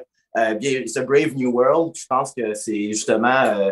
mais puis d'où vient, par exemple, l'hyper-importance de briser le stigma. On parlait de politique tantôt, mais les femmes en affaires, des femmes en politique, il faut démystifier ça. Puis, je vais finir avec ça. Un meilleur exemple que je peux donner, qui m'a vraiment inspiré, moi, d'un ensemble d'affaires, c'est Barack Obama Et Barack Obama qui a ses propres problèmes. Je ne veux pas trop le piédestal, là. Mais dans une entrevue, c'est intéressant ce qu'il a dit. Il a dit, moi, là, j'étais à Chicago, puis je trouvais que mon quartier, c'était de la merde. Mais j'ai dit, qui suis-je, moi, pour joindre un groupe d'organisations communautaires? Il arrive là-bas, puis il regarde autour de la table, il dit, tabarnouche, je ne suis pas le plus épais autour de la table. Et ensuite, il se présente au niveau de l'État, au niveau congressman, au niveau de l'État de Chicago, peu importe. Il arrive là-bas, il dit, hey, là, moi, être un petit poisson. Là. Il arrive là-bas, il autour de la table. Ah, ben, tabarnouche, je ne suis pas le plus épais autour de la table. Il est au fédéral, il devient président, il arrive au G7, un peu stressé. Ben, tabarnouche, je ne suis pas le plus épais autour de la table. Puis je pense que les femmes doivent aller sauter dans ces CA-là, dans des entreprises-là, jouer du coude. Puis quelqu'un va arriver à ta table, ils vont réaliser, tabarnouche. Non seulement j'ai ma place, mais je peux jouer du coude puis tasser du monde aussi. Donc, dans notre région en ce moment, on parlait de leadership féminin post-Russell. Il y a un gros mouvement des femmes qui disent « Moi, je veux du nouveau sang au sein de mes conseillers, puis quel meilleur nouveau sang que des femmes? Jouez du coude, prenez votre place, puis vous allez voir du chanson que vous allez plus autour de la table. » Mais je pense que c'est un beau mouvement, puis je pense qu'au niveau de l'égalité salariale, malheureusement, avec les vieux de la vieille au pouvoir, ça ne changera pas assez vite pour le temps que les employés vont quitter leur bateau. Donc, je pense que le futur, c'est des femmes qui sont empowered en affaires, qui démystifient le monde des affaires, parce qu'il n'y a rien là, ça prend un comptable et un avocat, puis tu peux être en business, c'est un talent, puis aller acheter ton argent parce que le monde cherche la solution. Puis la solution, ben, je me répète, ça n'a pas de couleur, ni d'identité, ni de sexe. C'est a brave new world for business. Fait que d'après moi, on va voir ça changer bien avant qu'on ait une égalité salariale quelconque dans les organisations. OK. Donc, selon toi, si j'ai bien compris, on n'a pas atteint l'égalité. On n'atteindra pas l'égalité. Ben, je veux dire. Moi, je parle rien du salaire. Oubliez ça, on n'y arrivera pas à temps, mais ça va tout chambarder anyways. La nouvelle génération de 20 ans, 19 ans, 20 ans, ils font des dessins sur Instagram, puis ils clairent 5 000 $ par mois. Ils n'iront pas travailler 80 heures semaine d'une agence ou 80 heures semaine à quelque part d'autre. Tout le monde va avoir la petite entreprise. Un exemple d'un plombier, il y a 20 ans, il fallait qu'il travaille au sein d'une compagnie de plomberie parce que l'argent pour payer les pages jaunes et des grosses pubs, ben, c'est la seule place pour avoir des clients. Aujourd'hui, tu deviens plombier, tu as un truck, tu as une page Facebook, tu as 8 clients par mois. Il n'y en a plus de patron. Là. Fait que d'après moi, le futur de tout ça, de nouvelle génération. ils tomberont pas dans cette hiérarchie-là à ne pas être respectés. Là. Je pense qu'il y avait D'accord. Simon qui voulait intervenir aussi. Oui, bien, juste, tu sais, je pense que la bonne nouvelle, c'est qu'il n'y a rien de naturel dans la hiérarchie qu'on connaît actuellement dans la société. C'est la société qui est organisée comme ça. Puis ça veut dire que la société, on pourrait décider de l'organiser autrement. Mais c'est sûr que c'est un travail de longue haleine parce que c'est toutes les structures sociales, politiques, économiques qui sont patriarcales actuellement puis qui contribuent d'une certaine façon à l'exploitation des femmes et à maintenir les privilèges masculins, puis particulièrement des hommes blancs de classe moyenne. Donc, c'est sûr que c'est vraiment un travail de longue haleine, mais je vais quand même réagir à ce que, je veux dire, c'est intéressant, Max, ce que tu dis, dans le sens où, oui, pour certaines femmes, ça va être de l'entrepreneuriat, puis de se partir en affaires qui va être une source d'empowerment, mais en même temps, il ne faut pas oublier que ce n'est pas à la portée de toutes les femmes, puis qu'il va continuer dans le futur d'avoir des éducatrices en service de garde, qu'il va continuer d'avoir des préposés aux bénéficiaires, puis jusqu'à maintenant, c'est largement des métiers féminins sous-payés, exploités. Puis je pense que s'il y a une chose qu'on a appris du mouvement féministe des dernières décennies, c'est que ce qui est vraiment payant pour l'avancée des femmes et des autres groupes qui sont en situation minoritaire ou marginalisée, c'est que la meilleure force pour avancer, c'est la solidarité ou le collectif, c'est les syndicats, c'est les mouvements sociaux. Donc oui, je veux bien que pour certaines femmes, de se partir en affaires sur une base individuelle, puis surmonter les manches, puis se battre, ça va fonctionner, mais pour moi, ce n'est pas ça la voie d'avenir pour l'ensemble des femmes. Il faut vraiment privilégier la solidarité, les mouvements sociaux, les mouvements collectifs, puis c'est vraiment par là que je pense va réellement passer le changement pour les femmes et pour tous les autres groupes qui sont en situation minoritaire ou marginalisée dans notre société. Merci. Je pense que Max voulait rajouter un petit quelque chose. Puis sinon, c'est super que tu dis ça. Moi, je parle de mon bagage, right, de ce que je travaille dedans, avec qui je travaille, puis je ne vais plus jamais voir dans la hiérarchie, surtout en affaires, quand on ne prend pas de soin de quelqu'un. Et je veux rajouter ce que Simon, c'est super intéressant que tu te dis, parce que justement, on vient aux femmes en politique. Je pense que ça fait trop longtemps qu'on coupe dans les jobs qui care pour des gens. Les plus grosses jobs que tu feras plus d'argent, il n'y a même pas un service à la fin. C'est les services financiers, c'est les ventes, ça. Comment ça que les salaires des gens, principalement, c'est les femmes qui sont dans ces postes-là, on ne rémunérait pas ça davantage. Mon ex-copine était prof, il fait le calage, sa propre classe, 1400$ au Dollarama. Comment ça qu'on n'investit pas dans notre santé et dans nos enfants au travers de souvent, c'est des femmes qui font ces jobs-là.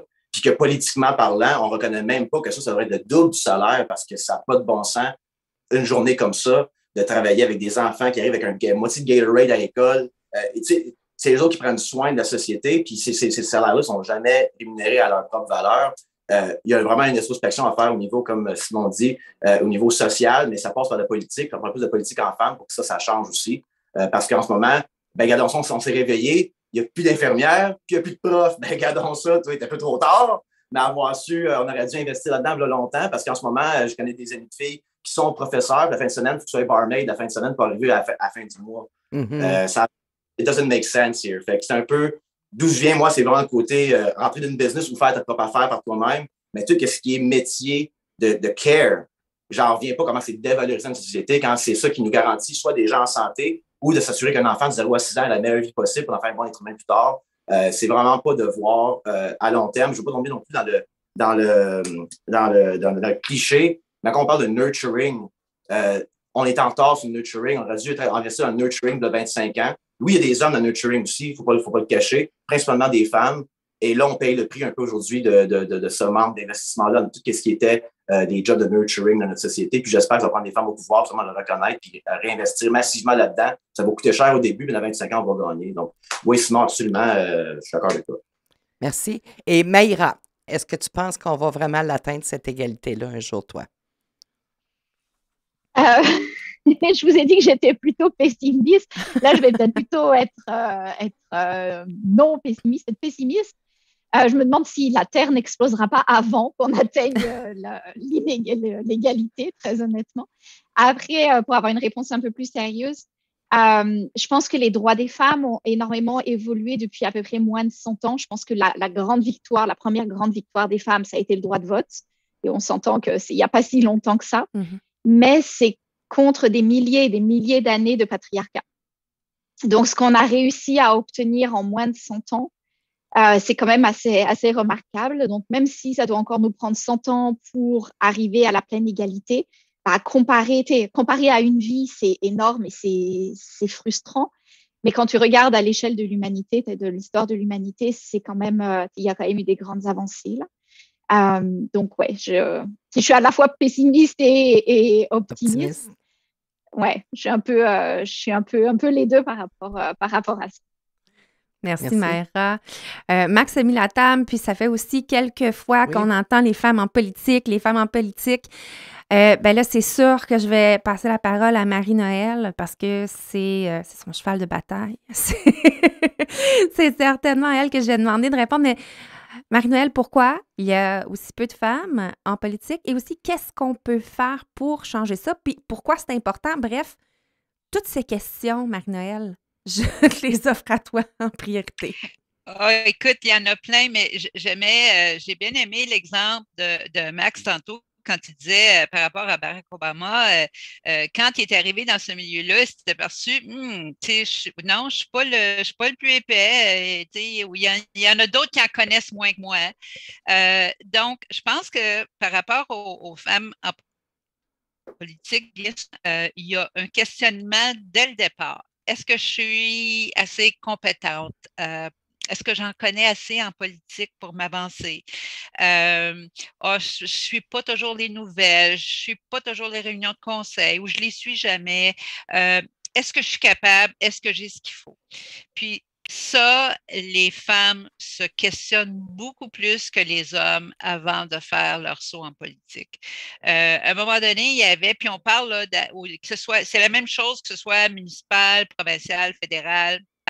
Les partis politiques vont vous dire que en général, il faut demander une femme au moins 7 fois de s'avancer comme candidate avant qu'elle accepte. Chez les hommes, bien souvent, la réponse est immédiate, puis bien souvent, la réponse, c'est je vais être obligée de porter une cravate à tous les jours. Alors, la réponse est très différente, puis bien souvent aussi, les femmes sont, au-delà de la question des compétences, elles sont préoccupées par l'impact que ce travail-là peut avoir sur leur famille. Et le temps qui y est consacré. Il y a peu de modèles. Encore là, c'est là où, parce qu'on est... je suis un peu tannée qu'on soit toujours l'exception. Moi, je suis la seule femme au sein de mon conseil municipal. C'est le cas dans 5 des 8 municipalités. De Prescott-Russell. On est de Prescott-Russell. Puis, je veux dire, au niveau du poids démographique, je pense que c'est pareil qu'on parle de l'Ontario ou du Canada, où le poids démographique des femmes est sinon un peu plus que celui des hommes. Puis, pourtant, on se retrouve dans ces situations-là. Mais il y a... moi, ce qui m'encourage, c'est la solidarité, c'est le fait que justement, on a créé avec Leadership féminin un groupe de femmes élues au municipal, un comité qui s'appelle Politique au féminin, puis on a lancé une campagne qui s'appelle Pourquoi pas moi? Et puis notre but, c'est justement d'informer les femmes, de démystifier le rôle de l'élu municipal, de leur offrir des outils pour mieux comprendre l'appareil municipal, par exemple. Et aussi comment on mène une campagne, où on peut aller chercher des alliés, des appuis, comment on sert des médias sociaux.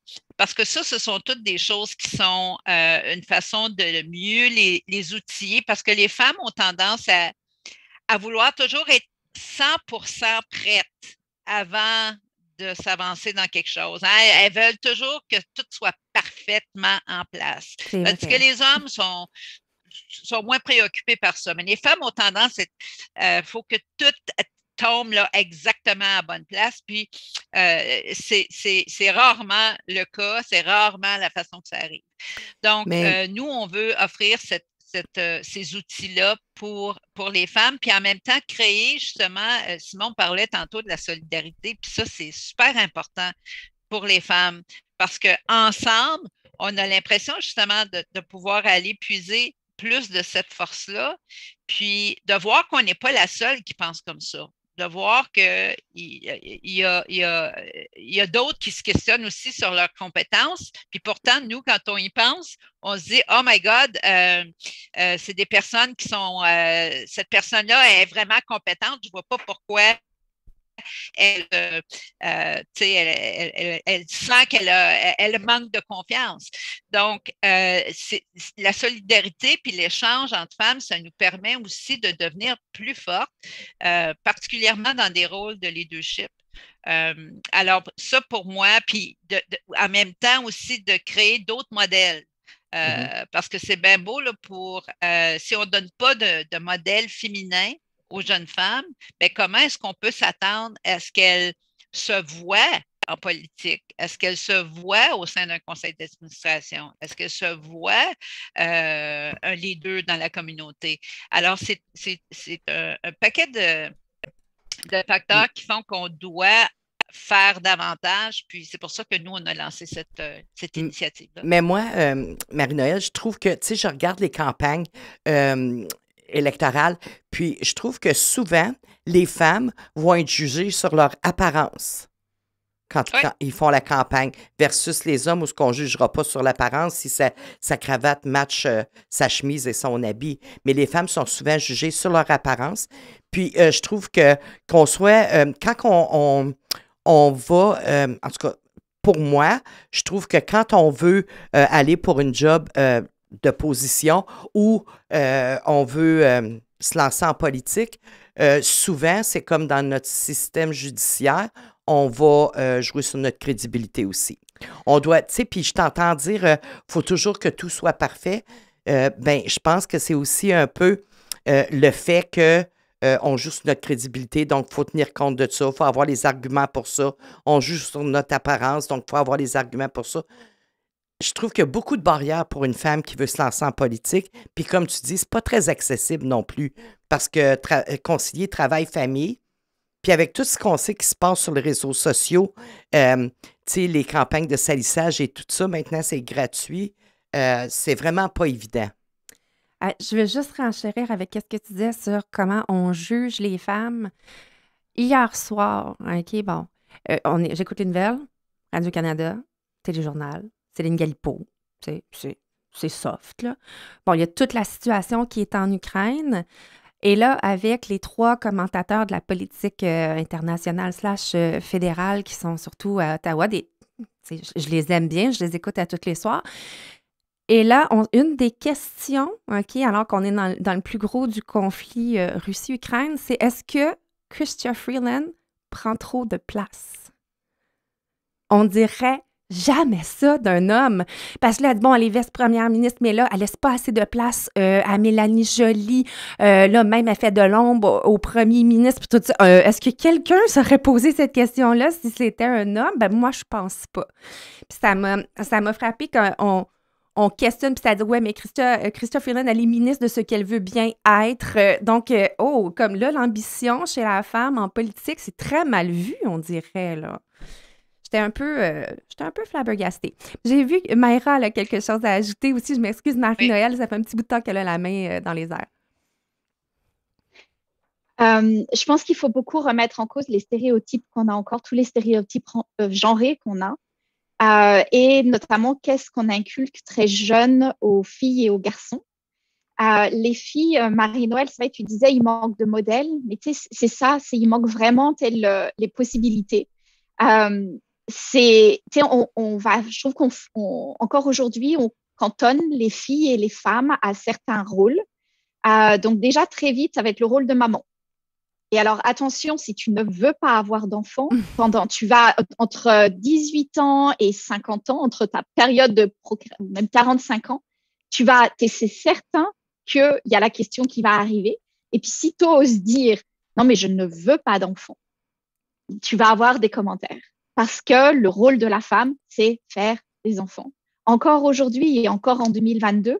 Et je pense que ça demande énormément de courage pour des femmes de dire « Je ne veux pas d'enfants. Je ne veux pas d'enfants parce que j'en ai pas envie, parce que je n'aime pas les enfants. Est-ce que vous avez entendu beaucoup de femmes dire je veux Non. pas d'enfants, j'aime pas les enfants?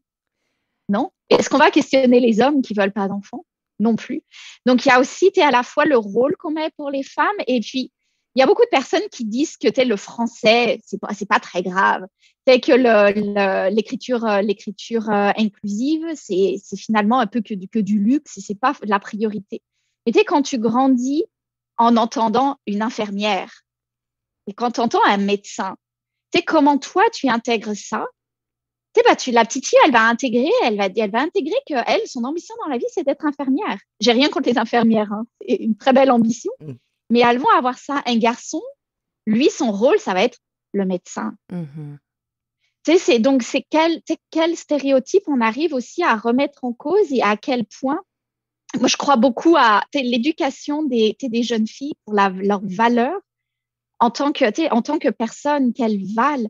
Qu'elles peuvent être astronautes, qu'elles peuvent être présidentes, elles peuvent être absolument ce qu'elles veulent et surtout d'arriver à se détacher de toute cette pression sociale. Et ça, je pense que c'est le plus compliqué, hein. C'est facile à dire. Maintenant, j'ai un certain âge, c'est assez facile pour moi de m'affirmer, mais c'est pas forcément facile de le faire quand tu as 15 ans, quand tu as 20 ans. Mais de dire j'en suis capable. Donc, c'est faire tout ce travail-là auprès des jeunes filles pour l'estime de soi, pour leur valeur, leur capacité, leur permettre de rêver grand. Et c'est tout ce qu'on peut faire pour ces jeunes filles-là. Et en faisant ça, on leur donne des capacités pour devenir indépendantes, de devenir socialement, économiquement indépendantes. Et on limite aussi tout le risque de violence après. À ces jeunes filles-là, quand on leur dit tu vaux quelque chose, tu es bonne, tu vaux ce que tu es parce que tu es toi. C'est des personnes qui après sont moins à risque de tomber dans des relations malsaines où justement le but de la relation malsaine, c'est de leur faire croire qu'elles ne sont rien et qu'elles valent moins que leur conjoint et qu'elles ne valent pas suffisamment. Pareil pour tu fais de la prévention pour les agressions sexuelles en travaillant aussi sur l'estime de soi, sur le droit de dire non, de dire que c'est ton corps. C'est un peu facile, je trouve, de dire aux filles oh, tu as le droit de dire non pour des relations sexuelles. Par contre, pour la procréation, s'il te plaît, dis oui parce que la société, le monde a besoin d'enfants. C'est tout ça, faire un package, c'est ton corps et tu y as droit. Et en même temps, à éduquer aussi les garçons. Éduquer évidemment les garçons sur, encore une fois, qu'est-ce que c'est que les relations saines, qu'est-ce que c'est que le consentement, et puis aussi apprendre à laisser la place. On est encore vachement, et puis on est tous là-dedans, un peu dans les stéréotypes. Hein, Oui. Moi, j'ai une fille, un garçon, donc j'ai les deux là. Et puis en plus, je suis sur des stéréotypes. Ma fille adore les fées et les princesses, et mon fils est un petit énergumène hyper énergique. Mais tu vois, à essayer de combattre. Justement à essayer de combattre ces stéréotypes-là et pas laisser mon fils faire le fou et tout casser dans la maison et aller martyriser sa fille parce que c'est un garçon et parce qu'il a de l'énergie et qu'il faut le comprendre.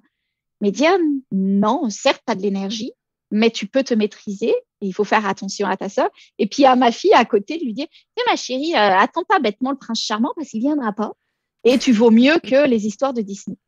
Donc, c'est aussi comme ça qu'il faut faire avancer les choses, je pense. Merci, Mara. Est-ce qu'il y a quelqu'un qui aimerait rajouter quelque chose? Oui, Marie-Noël. Oui, puis je pense que parce qu'on cible beaucoup les hommes dans nos conversations, mais je pense qu'on doit aussi cibler les femmes. Parce que bien souvent, les femmes sont celles qui vont faire, Suzanne, tu parlais tantôt des commentaires qui sont négatifs par rapport aux femmes. Puis bien souvent, ces commentaires-là viennent des femmes. Alors, ce n'est pas juste les hommes qui vont nuire de ce côté-là, mais bien souvent les femmes aussi. Alors, c'est sûr que dans l'évolution des choses, ça a changé aussi pour les femmes, parce qu'avant, là, vraiment la façon de se démarquer, c'était celle qui a la maison la plus propre. Là. Mais aujourd'hui, c'est plus ça. Là. C'est pas ça qui est, qui est mon objectif à moi. Là. Puis je ne veux pas passer du temps là-dessus, puis ça me rapporte aucun plaisir. Mais il y a cette évolution-là aussi qui est importante où les femmes doivent aussi prendre conscience qu'elles doivent être là pour d'autres femmes. Puis non, on ne veut pas toutes les mêmes choses. On ne veut pas toutes être en politique, puis on ne veut pas toutes être astronaute, être une leader dans notre communauté. Mais par contre, être en mesure de respecter celles qui sont, de les appuyer. Alors ça aussi, c'est important. Ce n'est pas un travail qui est uniquement réservé aux hommes de changer ça, mais c'est réservé à tout le monde comme société, autant les hommes que les femmes. Alors, je voulais juste rajouter ça. Simon, est-ce que tu encouragerais ta femme, ta fille, ta mère ou ta soeur à faire de la politique, toi? Oui, pourquoi pas? J'ai une fille j'ai une fille de 7 ans, puis si elle veut faire de la politique, oui, tout à fait. En même temps, j'aurais le goût de dire que je vais l'encourager à faire ce qu'elle veut, puis ça revient un peu à une discussion qu'on a eue un peu plus tôt, mais ce que j'aimerais, c'est que si elle veut faire de la politique, qu'elle puisse en faire, qu'elle ait sa place, qu'elle sente qu'elle ait sa place, qu'elle se sente capable, qu'elle soit soutenue là-dedans, mais que si elle décide d'être éducatrice en service de garde ou préposée aux bénéficiaires, j'aimerais ça qu'elle gagne autant que si son frère, lui, décide d'être plombier ou électricien. Donc, j'aimerais ça que, oui, on encourage des femmes à aller investir des sphères de pouvoir, qu'on décloisonne aussi ce qu'on voit comme étant des métiers masculins, puis qu'il y ait davantage de femmes dans ces métiers-là. Mais j'aimerais ça aussi, comme je pense Max le disait un peu plus tôt, qu'on valorise davantage aussi les métiers qui ont été traditionnellement plus féminins, investis beaucoup par des femmes, parfois par des femmes racisées, pour que finalement les femmes, comme les hommes, puissent faire les choix qu'ils veulent faire, qu'ils fassent ce qu'ils veulent, ce qui leur tente, ce qui les intéresse. Et ça, je pense que comme société, on va être toutes et tous gagnants là, si on arrive à cet idéal-là. Merci. Anthony? Oui, ben 100%. Moi, je trouve que c'est sûr, même, moi, je n'ai pas de fille, rien, là, je suis jeune, là, mais j'ai pas de soeur non plus, mais mettons ma copine ou ta encore mère, ma mère. ouais. C'est sûr que oui, je les encouragerais. Je trouve que puis encore là, quand on parle de politique, là, il y a aussi des préjugés aussi là, au niveau les premiers ministres, juste dans le fait, puis comme on a dit tantôt, c'est fédéral, municipal, provincial, tout ça. Il y a encore des gros préjugés qui jouent là. Fait 100%, moi, c'est sûr que je dirais que oui, j'encouragerais. Puis de faire leur place aussi, comme que Max parlait aussi plus avant, jouer un peu du coude, là, puis tout le monde est capable. C'est pas à cause que, mettons, moi, je suis un homme qu'une femme ne pourra pas être meilleure que moi, ou vice-versa. Ça va des deux bords. Donc, 100%, moi, je dirais de oui, j'encouragerais. J'ai envie de te challenger, Anthony. Mettons, si tu te projettes dans quelques années, puis mettons, tu as une copine, puis vous décidez que vous voulez faire des enfants, puis tout ça. Puis là, elle veut se lancer en politique, on va dire municipale. Puis là, ça veut dire qu'elle a des meetings le soir. Ça veut dire qu'elle a des activités de la communauté qu'il faut qu'elle aille les fins de semaine. Puis tu es en politique municipale, mais tu as ta job aussi qu'elle risque d'avoir. Toi, ta génération, ça te semble, toi, c'est OK, ouais, pourquoi tu m'en parles, genre? Ou non, sais-tu, ouais, c'est sûr, là, je vais me ramasser que les enfants tout seuls, 2 soirs par semaine, puis des fins de semaine, le samedi, ouf, on ne fait pas grand autre chose à part manger du spaghetti. Qu'est-ce que tu en penses? Ben ça, c'est super, c'est un bon point parce que encore là, là, on parle vraiment de préjugés anciens, comme que la femme va rester avec les enfants à la maison, puis l'homme va aller justement travailler, rapporter l'argent, tout ça. Gros préjugés. Si moi, je me vois dans 15-20 ans, justement, dans la situation que tu me dis, moi, ça ne me dérangerait pas, au contraire, de prendre soin de mes enfants, puis que je sais que, justement, ma copine va être en meeting avec des gens, elle va être occupée, là, veux pas. Donc, définitivement, ça vient à ma responsabilité de prendre soin de mes enfants ou tout ça. Puis, je trouve que c'est un préjugé que ça devrait plus exister aujourd'hui. Là, puis malheureusement, il y en a encore qui pensent que c'est vrai. Mais moi, de mon côté, non. Comme tu dis, tu me dis comme un challenge, là, mais justement, moi, ça serait justement correct là, de voir ça comme ça. Parce que, Merci. tu sais, moi, je suis pas si vieille. J'ai 41. Bon, moi, je suis plus jeune non plus, là. Mais moi, quand je partais le soir, whatever, pour des réunions, pas en politique, mais par rapport à mon travail, ben, tu sais, selon mes beaux-parents, selon mes parents, mon mari gardait mon enfant. Fred garde pas son fils, c'est son fils. Point.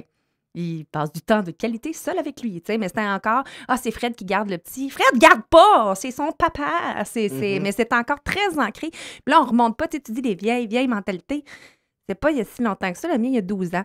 Oui, Simon, je vois que tu veux rajouter quelque chose. Oui, non, mais j'allais dans le même sens, puis je trouve ça super encourageant d'entendre les plus jeunes, parce que moi non plus, je suis plus si jeune. Mais tu sais, je pense que ce que ça nous ramène, on a parlé beaucoup des questions d'égalité, puis l'importance de donner davantage d'opportunités aux femmes qui prennent davantage leur place. Mais je veux dire, l'autre côté de tout ça, c'est que tout le travail qui a été fait par les femmes de façon non rémunérée, et qui est encore fait d'ailleurs par les femmes de façon non rémunérée, les femmes s'occupent encore beaucoup plus des enfants, les femmes s'occupent beaucoup plus des tâches ménagères. Tout ça, ça octroie des privilèges aux hommes qui, eux, de leur côté, peuvent avoir plus de temps pour investir dans leur carrière, pour occuper des postes plus importants, pour monter dans les hiérarchies, pour jouer au hockey avec leur chum. Tu sais. C'est un peu stéréotypé, mais c'est vrai tout ça. Fait je veux dire, l'avancement des femmes, ça va aussi impliquer une perte de privilèges pour les hommes, ce qui, à mon avis, je veux dire, globalement, va être une bonne chose, mais ce qui veut dire que il y a quand même des hommes sur une base individuelle et collective qui vont perdre, mais on va perdre de nos privilèges. Vouloir dire qu'on va en faire plus. Puis je pense que tout le monde n'est pas prêt à ça. Tu sais, on peut dire oui, mais quand on arrive au jour le jour, je ne suis pas sûr que tous les hommes sont prêts à dire je vais renoncer à un avancement dans ma carrière pour laver le bol de toilette puis m'occuper des enfants. Tu sais. Fait que je pense qu'il faut quand même être conscient que ce n'est pas un chemin qui est beau et fleuri là, pour tout le monde tout le temps. Je pense que globalement, comme société, ça va être un avancement, mais ça va aussi impliquer une perte de privilèges pour les hommes. Puis ça, ben, en principe, c'est beau, en théorie, c'est beau, en pratique, c'est pas toujours si simple. Je pense qu'il y a Maïra qui a levé sa main aussi. C'est toujours un peu l'éternelle question avec mon conjoint, où lui, il a hâte et la charge mentale des femmes. Et j'ai juste envie, il me fait, mais moi aussi j'en ai une de charge mentale. Je fais, oui, moi aussi, oui, je suis certaine que tu en as une de charge mentale. On va juste mettre sur l'échelle de Maslow, la mienne, elle est peut-être un peu plus prioritaire que la tienne. Mais tu sais, à chaque fois, moi je me dis, mais si les femmes devaient faire grève pendant une semaine, même pas, pendant 48 heures, de soins des enfants, de repas, de choses comme ça, mais ça serait de l'anarchie à la maison. Et tu sais, je pense que ça, les gens s'en rendent pas compte, mais il faudrait, de temps en temps, ça me tenterait de le faire, sauf que ce qui me tenterait pas, c'est de rien avoir à manger le soir et que mes enfants ne soient pas prêts le matin pour aller à l'école à la garderie. Là. On doit faire ça tous les 8 mars. Le 8 mars, on fait rien. Ouais. Okay. C'est ça, on fait rien, mais il faudrait que ça soit plus longtemps qu'un jour, parce que sinon, c'est un peu comme la Saint-Valentin, là, où du coup, ils s'achètent en disant, allez, aujourd'hui, c'est ta journée, je fais les courses. Mais tu sais, parfois aussi, c'est l'exemple c'est l'exemple et c'est pour dire, oui, mais regarde, moi, c'est ça mon quotidien. Et moi, c'est ça ma vie et je pense qu'il y a beaucoup de personnes qui ne s'en rendent pas compte. Et puis, encore une fois, il y a énormément la pression. Et je pense aussi qu'il y a donc non seulement la pression qui est mise sur les femmes, mais aussi, du coup, une déresponsabilisation qui est mise sur les garçons. J'ai une anecdote. Mon conjoint, je suis d'origine française, mon conjoint devait aller en France, donc essayer de planifier des choses avec sa famille, essayer de voir ses sœurs, ses parents. Je me suis retrouvée 2 semaines seule avec mes 2 enfants en bas âge. Très bien, il m'annonce ça, voyage d'affaires. Je fais OK, parfait, je me débrouille. Pas de traumatisme. Ça a fait un problème de son côté, de sa famille, parce que la question, c'est de savoir si sa sœur pouvait laisser son conjoint seul pendant moins de 24 heures avec les enfants. Laisser le père avec les 2 enfants. les 2 enfants pendant juste une nuit. Elle partait en grosso modo 24 heures, dont une nuit. Et alors, ça a fait tout un cinéma.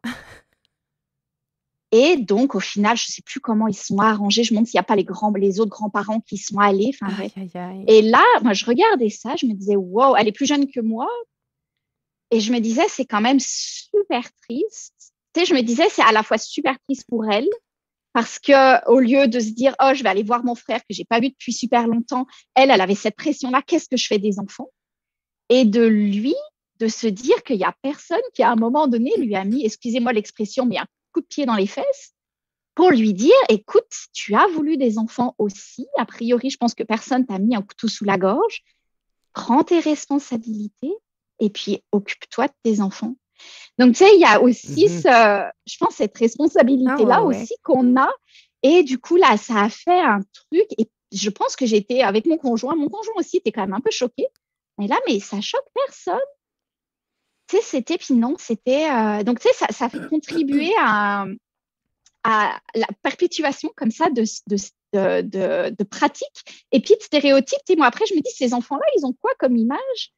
Tu sais, ces enfants-là grandissent avec l'image « Maman prend soin de moi, papa n'est pas capable. » C'est donc…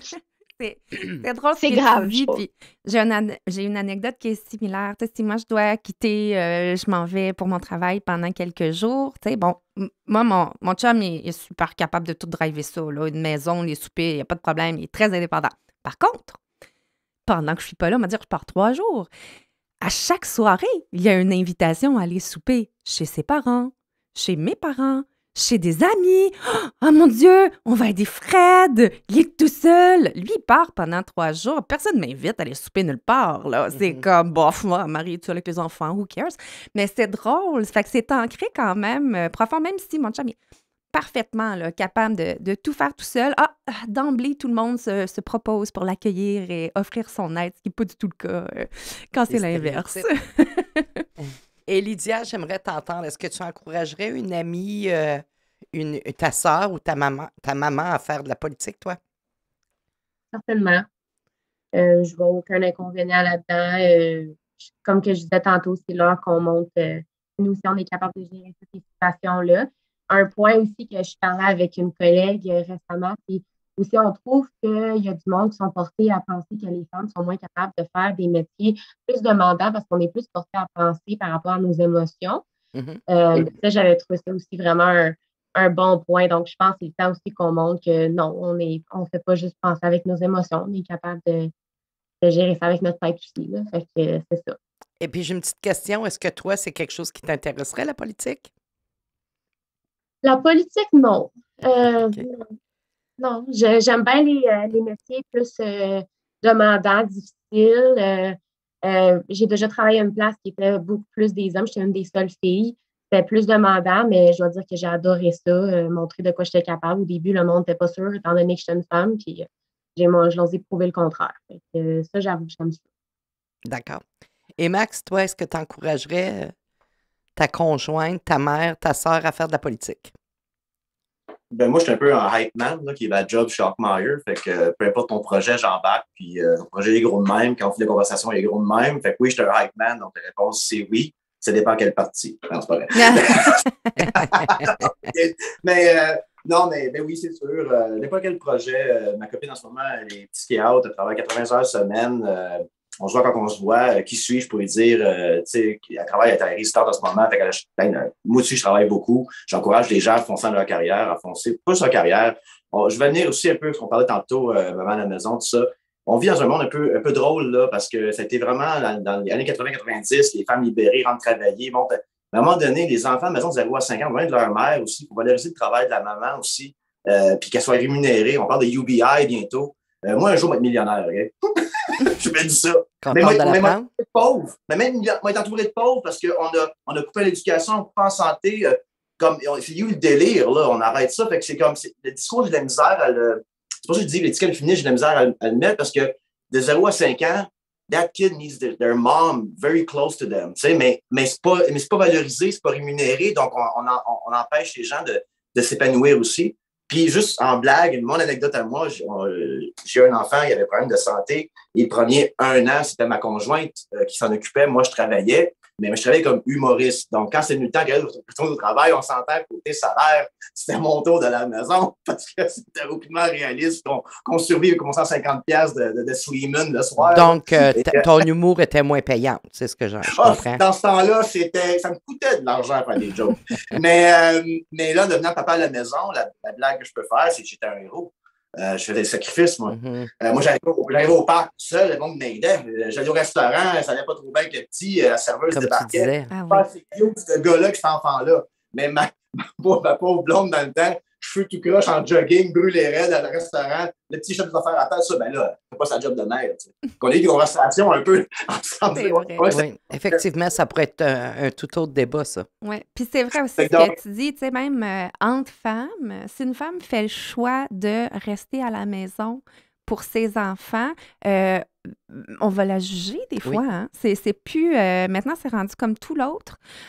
C'est pas du tout valorisé. Puis c'est ça. Même en tant que... Puis en fait, on est les premières, les femmes, je pense, à juger. Puis à dire, OK, tu restes à la maison avec les enfants. Wow, t'as toute mon admiration. Mais tu sais, on sent le petit... moi, pendant un bout de temps, j'ai travaillé seulement à temps partiel. J'avais une belle opportunité, puis j'ai travaillé à temps partiel. Ça tombait juste bien dans les années où Émile était jeune. Puis, tu sais, tu travailles à temps partiel. Tu sais, le jugement est encore là aussi là-dessus. Là. Max, tu avais quelque chose à rajouter? Non, mais pas vraiment, mais c'est un peu comme ça qu'on a eu hier, Sylvie, des femmes qui sont en position qui doivent quitter leur milieu, tout ça, puis se retrouvent avec 2 enfants monoparentales, puis à travers 3 jobs pour afforder à 1400$ et 3,5. Là, non, je veux pas qu'elle aille travailler. Je veux qu'elle s'occupe de ses enfants. Je veux qu'elle peint le soir, qu'elle se parte un YouTube channel, je m'en fous. Mais ces enfants-là doivent être au chaud, chauffés, éclairés, puis nourris. Là. Fait que là, on est en train de perdre un peu. Sûrement, la société dérape en ce moment. Avec le COVID, on a vu notre système de santé s'écrouler. Il n'y a personne qui va être prof. Les parents peuvent être profs tellement c'est pas valorisé la job. Fait que t'es une femme, tu as fait 4 ans à l'université de devenir prof au primaire. Puis, ben, toi, ta voisine de classe, ton voisin de classe, ben, c'est un parent qui a un deck, qui est pas comme ça. On valorise même pas les jobs de nurturing. Donc, c'est un peu ça que tu sais, mais un papa à la maison, par exemple, ben, j'avais une cape et une couronne. Fait que c'est un peu bizarre comme outlook par rapport à tout ça. T'sais. Excellent. Bien, écoutez, pour conclure, je pense que j'aimerais vous poser la question. Il y a l'initiative du ruban blanc qui existe. Je vous dis un petit peu qu'est-ce que c'est. C'est le ruban blanc, ça représente le plus grand mouvement au monde d'hommes et de garçons travaillant dans le but d'enrayer la violence faite aux femmes et aux filles et promouvoir l'égalité entre les sexes, les relations saines et une vision renouvelée de la masculinité. Pendant cette journée-là, les hommes qui adhèrent portent un ruban, comme on va le voir pour le cancer du sein, pour plein d'autres causes, un ruban blanc. Messieurs, j'aimerais vous entendre un petit peu sur la pertinence de ce mouvement-là, puis si vous, d'emblée, vous adhéreriez, mon Dieu, je ne sais pas si j'ai conjugué ça au bon temps, si vous prendriez part au mouvement. Je vais commencer avec Anthony. Ben, je trouve que, moi, vous voyez, je n'étais pas au courant de ça, là, donc on vient juste de me l'apprendre. Je trouve ça bien. Je trouve que c'est justement super bien. Tantôt, on parlait justement d'alliance, puis tout ça, là. Je pense que ça revient un peu à justement ça. Donc, moi, en me considérant en tant qu'allié, je porterai le ruban 100%. Et je trouve que c'est super bien d'avoir justement des hommes qui vont supporter aussi, vous voyez, le mouvement. Donc, moi, de mon bord, 100% d'accord. Ouais. Merci. Toi, Max, de ton côté? Ben, c'est sûr, puis je pense qu'étant homme, c'est le volet justement de revoir c'est quoi une masculinité. Je veux pas, moi j'ai un père très old school, je suis un homme old school, je suis conservateur sur certaines choses pour de vrai, mon envie, tu sais, je suis un peu bohème, peace and love, en même temps, j'ai quand même un certain conservatisme à moi, mais ça veut pas dire qu'on a un gros débat au sein des hommes. Je pense que ce ruban-là est important pour justement débattre c'est quoi une masculinité qui est saine. Le syndrome du alpha male, j'ai été portier d'un bar, je l'ai vécu tout le long pendant que j'étais là.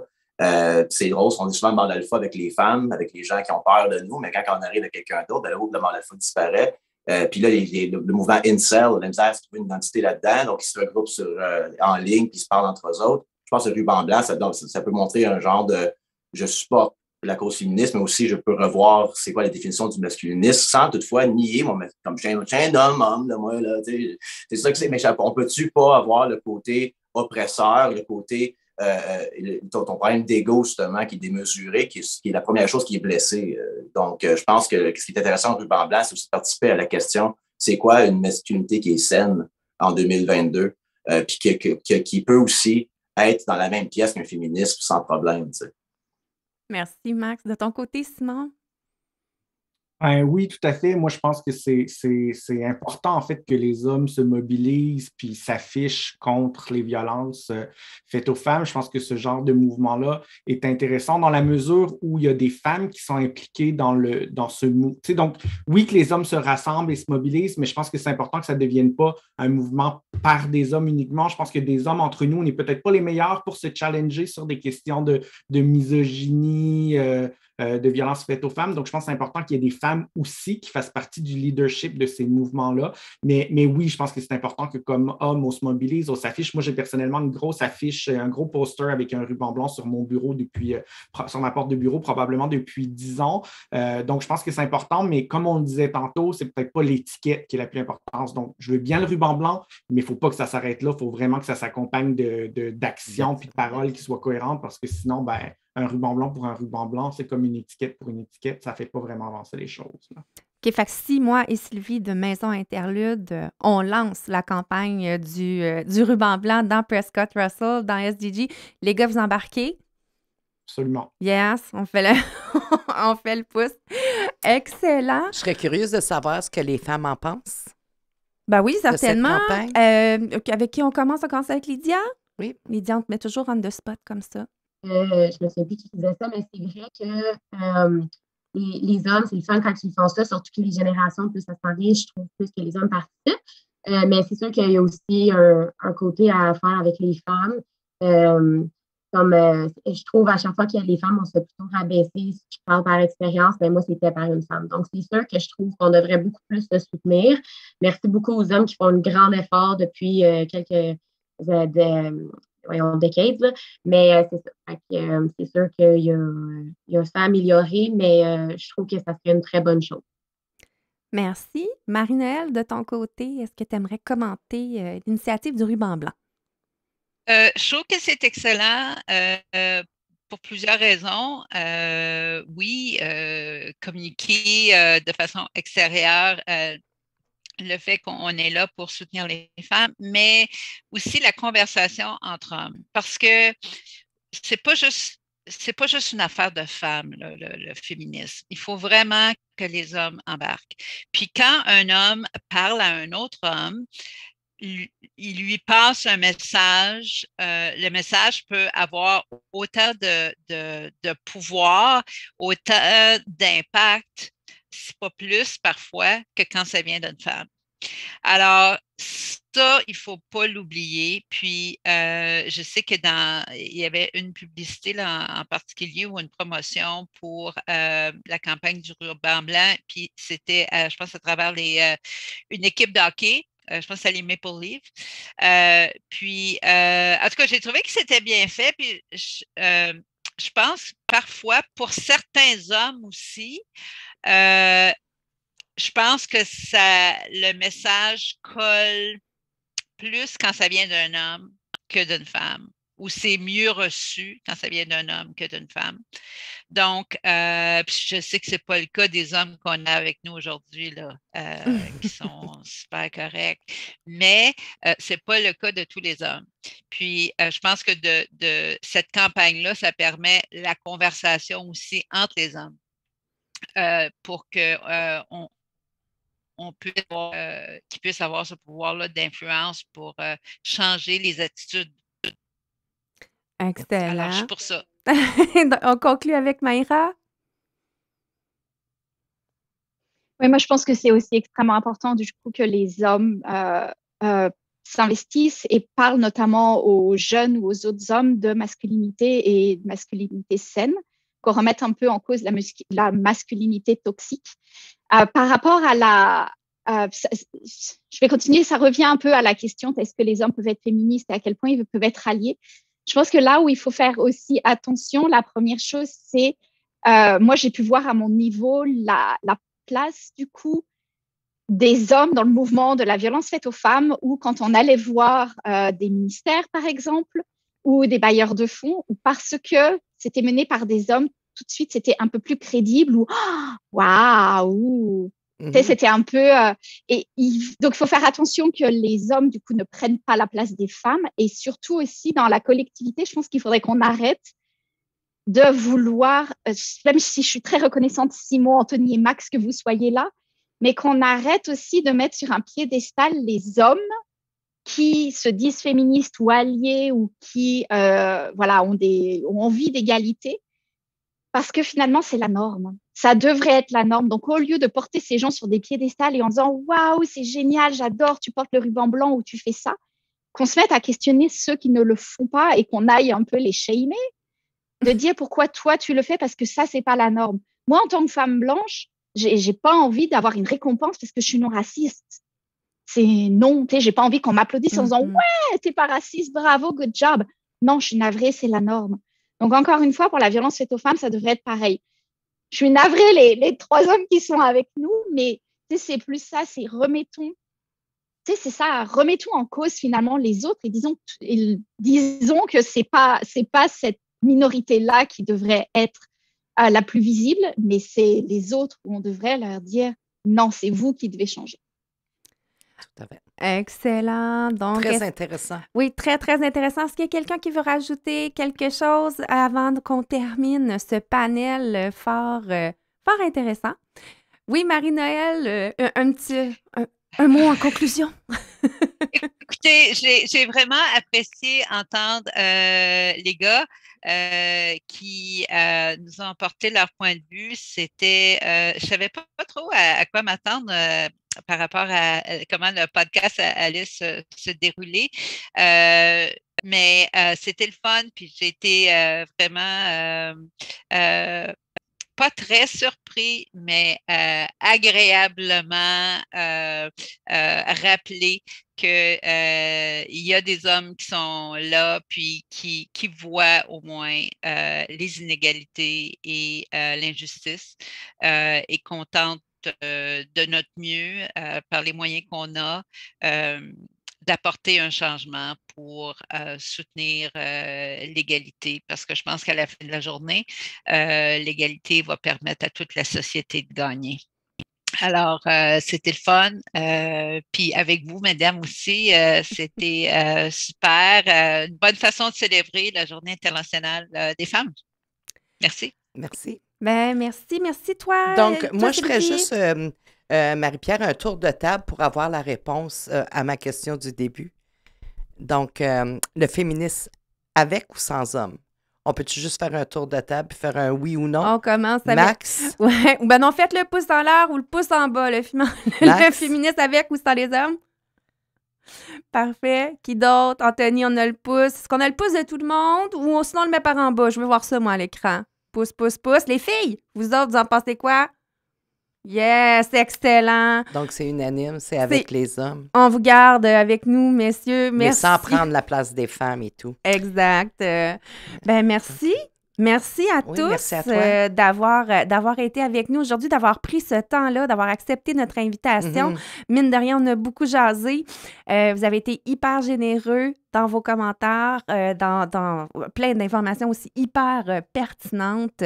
Donc, un gros merci d'avoir été avec nous aujourd'hui pour cette édition spéciale de Personne n'en parle pour la Journée internationale des femmes. Merci tout le monde. Cette série de balados est rendue possible grâce au soutien financier du ministère des Services à l'enfance et des services sociaux et communautaires dans le cadre de l'entente Canada-Ontario sur les services en français.